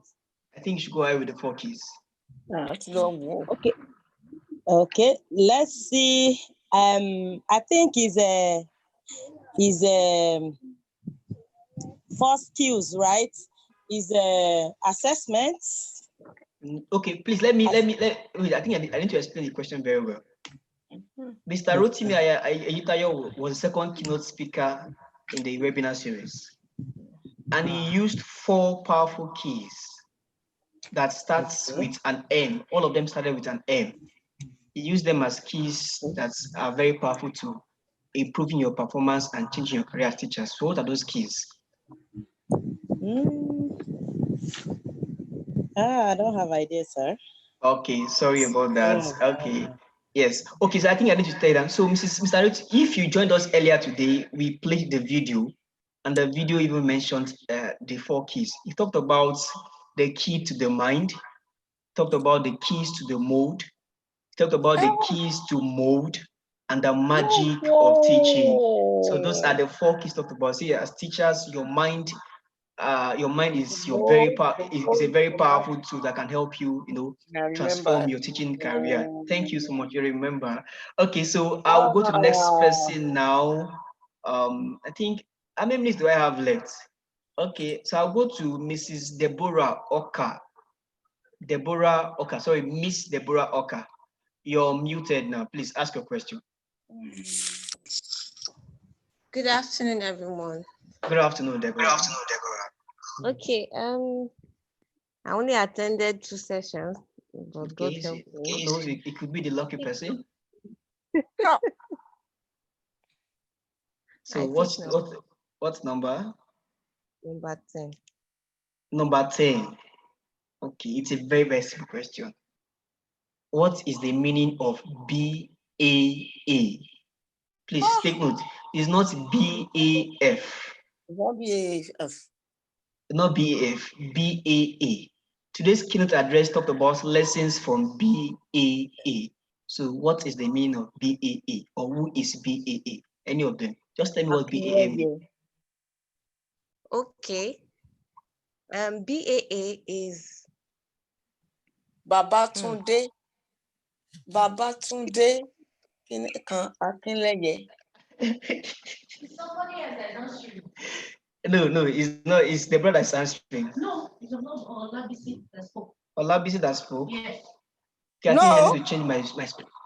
Okay. I didn't yes. speak. I wasn't the one. Okay. Deborah, please, can you talk? You're muted. Okay. Babatunde. Okay, so wait, sorry, Deborah, pick another number. That was Olabisi that spoke. It was not your voice, please. Yes. Yes, I just saw it on the speaker view now. So pick another number. Yes. At 12. You said number 12. Okay, wow.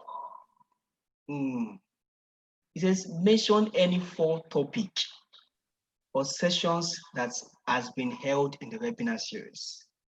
Hey, the Lord is good. All the time, my sister, all the time. Since you just attended 2, But if you've been following us on Instagram or Facebook, or you've been on our WhatsApp platform, I'm sure you should have seen other posters or flyers of each of the series. Okay, it seems you don't know the answer. So thank you. I'll move to the next person now. But actually, the 4 sessions, I can say 4 sessions. That's for week 6 and this week. Oh, okay. Please, we are listening. Okay. Obi, timekeeping, please. Olubumi Ade Wakun, she talked about engaging scaffolds that deepen independent learning. And then Mr. Akin Alamu, he talked about reflection as a critical skill, tool, and strategy for teachers. And then today we had Ms. Diana Oluwumi Ojola. How to build skills in children for parents and educators. And today we had Ms. Olufumi Kehinde Fagbon. She talked about developing paragraphs, a building block in creative writing. So these are the 2 I think. Wow, you know what? Yeah, you're a very, very smart person. You know, that was actually a very cheap question, and we can see we are not asking very technical questions. We ask cheap questions just to know those who took notes and those who can creatively find their answers. So, Deborah, you have won yourself a pack of this from it's called the Outstanding Teacher Series from Mrs. Da Silva Olufumilayo. So please chat us up on our WhatsApp and we will tell you where to get them. Thank you. Okay, so how much time do I have left? I should write on. Okay, so I'll go to the next person now, who is Samuel. Samuel, I'm unmuting you now. Please ask your question.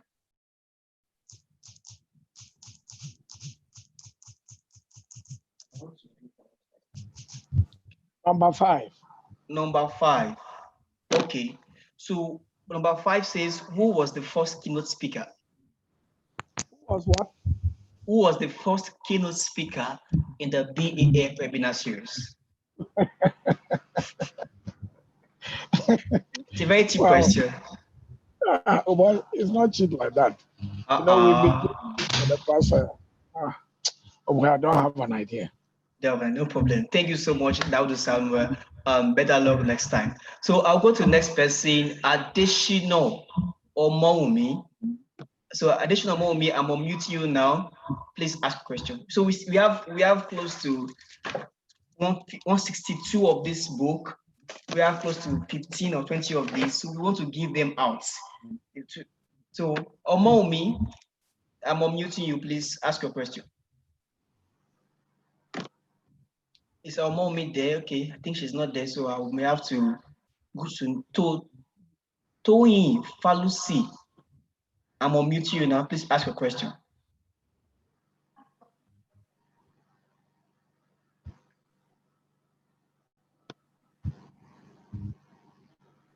Hello, Toyin, are you there?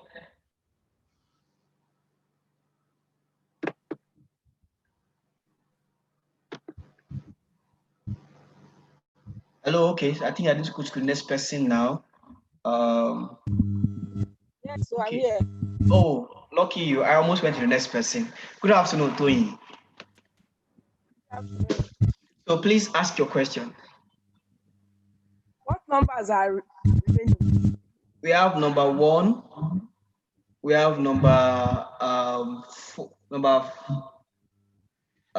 6. We have number 7. Number 1.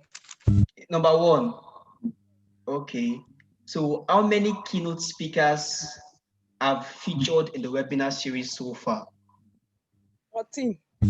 14. 14. Oh, no. You're wrong. Okay, thank you. Number 9 question is gone. Sorry. So that's the wrong answer. Not 14 keynote speakers. I mean keynote speakers. I'll go to the next person now because of our time. 7. Okay. Sorry. All right, I can hear you. Toyin Falusi. Yes, but I'm sorry to tell you that it is not 7, because in the 3rd week we didn't have a keynote speaker. So we've only had 6 keynote speakers. So thank you for trying. Better luck next time. So Ojike and Angela, I'm on with you now. Please ask your question. Ojike Angela. Number 7. Okay. Number 7. Okay, Angela, number 7. Wow. The 5 levels of leadership, according to John Maxwell, are. Wow. Okay. 5 levels of leadership. According to John Maxwell. If you have your note, you can consult it. Okay, that was an expo. Okay.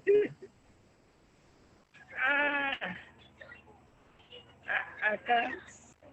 All right, no problem. Next time. So I think I will leave that question still open. Someone else can try it. So I'm going on to the next person. Bosse Elizabeth Ronke. I'm on mute you now. Please answer that question. The 5 levels of leadership, according to John Maxwell, are what? Bosse Elizabeth Ronke. If you're there, please answer the question. Hello, I'm here.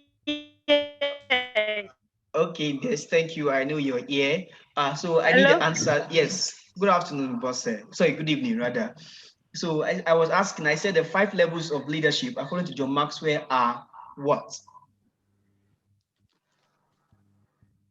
Leadership by example. No, no. Of course, he didn't make a point around leading by setting by example, but he talked about challenges that school leaders face, and he recommended the approach of John Maxwell in navigating through the challenges, and he mentioned 5 of them. They are like stages. They started with P, P, P, P, P. So if you were there and you probably took notes, I'm sure you know the answer. So I'll go to the next person. Sorry, Elizabeth, maybe next time. Okay. So okay. Who is talking, please? Toyin Falusi, you are still talking, please. I think I should mute all. Obigwe, please can you help me mute all? And then I will mute those I want to be unmuted. Oh, don't worry. Okay, so I'll go to the next person now. Egbeni Tosin Folake. Egbeni Tosin Folake, please ask your question.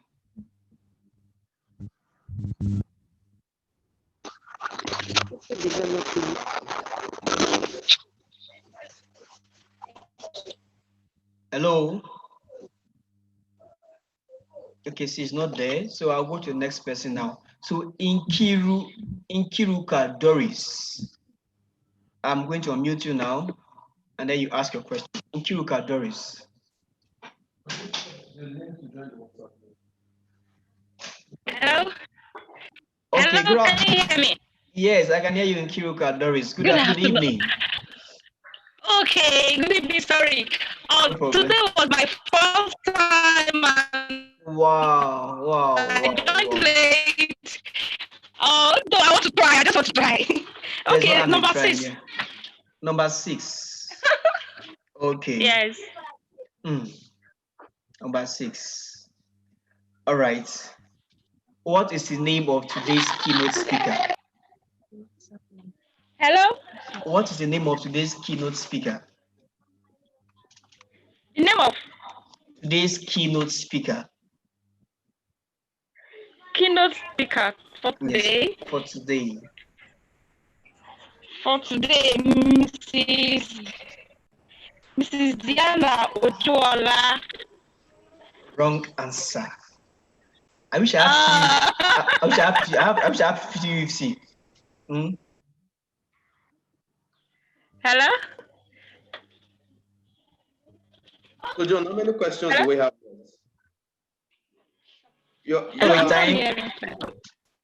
Hello, sir.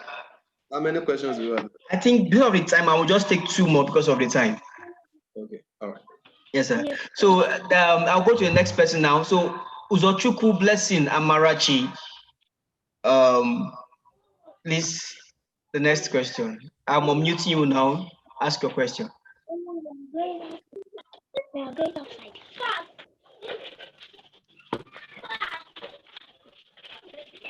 Uzochukwu Amarachi,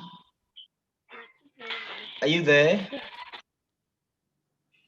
Okay, so I'll go to the next person now. I'll go to Adelere for Lashade. I'm unmuting now. Hello, good afternoon. Okay, Blessing is there. Good afternoon, Uzochukwu Blessing Amarachi. Good So afternoon. we have one question that has not been answered, and I think you should answer it. What is the name of today's keynote speaker? Mrs. Diana. No, wrong answer. Wrong answer. Thank you. I'll go to the next person and you to the time. Okay, so hello. Let me answer the leadership now. They have not answered the question. No, I'm sorry. I don't want to give you an idea of what to answer next. That you won't be too prepared for it. Types of leaders. They have not answered the question now. Let me answer it. No, don't worry. Don't say it, Amarachi, please. Yeah, thank you. Now. I will ask somebody else. Okay, let me give a chance. Okay, what are they? What are they? Okay, the positional leaders, permission leaders, production leaders, people developmental leaders, and the pinnacle leaders. Wow. Okay, so which one is the highest level of leadership there? The highest leadership there is the pinnacle leaders. The pinnacle leader. Okay. So Uzochukwu Amarachi Blessing, congratulations. Thank you, sir. We'll be giving you a copy of the right teacher book, courtesy of Dr. Gunderia Bimbola. So please chat us up on WhatsApp, and we will tell you how to pick up this copy. So last question for today, because of our time. It goes to Adelere Folashade. Yes, I've not asked her. Yes. Okay, Adelere Folashade. Good day, sir. Good afternoon, sir. Good evening, ma. Good evening. Thank you for joining. Good evening, sir. Yes, so please ask your question. The last question. The last question, sir. Yes, last question. It is very, very cheap. It's a very, very cheap question. I hope you get it. I hope you get it. Okay. What is the name of the program director of Bumi Adedayo Foundation? Mr. Femi Market. Mr. Femi Market. All right, so that was actually a bonus. So basically, it's been amazing. So I just want to save a copy, a pack of these collections by Mrs. Da Silva Olufumilayo. Please chat us up on WhatsApp with your full names and details, and then we'll let you know how you pick it. So thank you, everyone. It's been fun. It's been insightful 7 weeks. It's been empowering. We've learned a lot, and more is still coming from us. I want to thank you for your time and your consistency.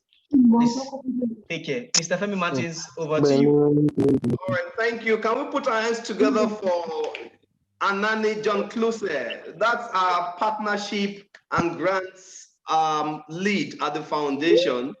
They're doing an amazing job. The other person is Ovigwe Apodikere. She is the programs lead in charge of monitoring and evaluation. These are the fantastic people that God has given me to support. Okay. So I want to thank all of you specially, okay, for your consistency, like John said. And I want to thank the faculty, the BAF faculty. These are people that for this particular series, we are not paying them. So they did it out of their own free will. They gave out of their experience and knowledge. It's not easy to prepare a slide, a PowerPoint presentation. They still went ahead with lots and lots of efforts to do what they had to do, and see how we have had an amazing time. Now, this is a lesson that we have drawn from this whole webinar series. And I also want you to draw, right? Where there is a will, there is a way. It's not everything that you want to do that, oh, I don't have money, I don't have, everything is not about money. It begins with relationship. Who do you have relationship with? Who are the people that believe in your vision? So we have come this far on this webinar series, you know, by receiving support from people that believe in our vision, and we are running the vision together. So really, stop making an excuse of I don't have resources, I don't have money. No, start with what you have and then continue with what you can access. Okay, so I'm going to challenge you, teachers. We have come to the end of this very long journey. I'm happy, I'm excited. We have all the recordings from week 1 to week 7 on YouTube, and you can go out there to listen and listen and listen again. Okay, so what is next after this, after today? Or rather, before I go to what is next, let me announce that by the power conferred on me as the program director of the foundation, somebody got my name right? Oh, God help you that you got the name right, because it was right on the screen. If you had not gotten it right, I would have given you a query myself. Okay, so but by the power conferred on me as the program director, I would like to announce that for making an attempt to answer question today, you are going to get rewarded. So whether you got it correctly or not, we are rewarding everyone that attempted our questions today. So that's a little way of telling you to stop telling your students you missed it. No, you have made efforts. Whether you got it right or you got it wrong, you have made effort. Effort is what matters the most. And therefore, each of you, depending on what John has approved for you, will get a copy of the right teacher, okay? Courtesy of Dr. Abimbola Ogundere. She's the author of the book, and I know she's doing a lot of things around the book. I encourage all of you to please go out there, look for Dr. Abimbola Ogundere, follow her on Instagram, okay? And also follow us on Instagram. Our Instagram handle is @Bumi Adedayo Foundation on Instagram. So if you are still there, you have not followed us, you are wrong, okay? We're going to be launching a challenge for teachers very soon with amazing prizes to be won. It is going to be on Instagram. So if you are not following us on Instagram, there is nothing we can do about that. We can't help you. So please go right on to Instagram. Finally, I remember from the very first week that we had a session on technology, classroom technology and what have you. People raised a concern about the need for a dedicated class. So we're going to work on that and come back to those of you on our WhatsApp platforms, right? As to when we are going to have these sessions. We'll be having some random sessions. So we're just going to announce that on our WhatsApp platforms majorly. John or Vigwe will post the link to join the WhatsApp group to the chat box now. In fact, I think it has been posted, okay? So please join the WhatsApp groups and don't leave. We're going to be announcing dedicated trainings. It may be like 2 hours on a particular session, okay? On a particular topic, so that you can become a master at what you have learned, okay? So one more time, we want to appreciate everybody for staying tuned to the end of this program. We are grateful, and we thank God for the opportunity to be able to host this. And we also pray again for the soul of our dear board chairman, that the Lord will continue to keep his family strong, and that wherever his own children get to, they find favor, and that the good work that he started at Bumi Adedayo Foundation will not die, but rather will continue stronger and stronger, will continue to conquer territories. Okay, so on behalf of myself and the entire board of directors, the board of trustees of Bumi Adedayo Foundation, on behalf of the BAF faculty and all the many facilitators, 14 of them, and 6 keynote address speakers that joined us on this project, we'd like to say a very big thank you to all of you, right? And as is our custom, we're going to unmute everyone right now to say their goodbyes. Very soon we'll meet again. And until then, we ask you to please continue to be good teachers, and be the champion, the hero that your students. God bless you. Thank you very much. Unmute yourselves and let us blow the roof with. Thank you. Thank you, Sir John. Thank you so much. I'm so happy to be here. God bless Thank you so Thank much. you. We appreciate you. God Bye. bless you all. Thank you. God bless you. Hi. Thank you.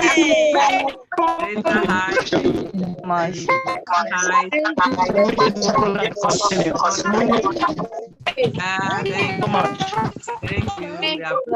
Thank you. Wonderful. Bye. Yes, wonderful people. Everyone.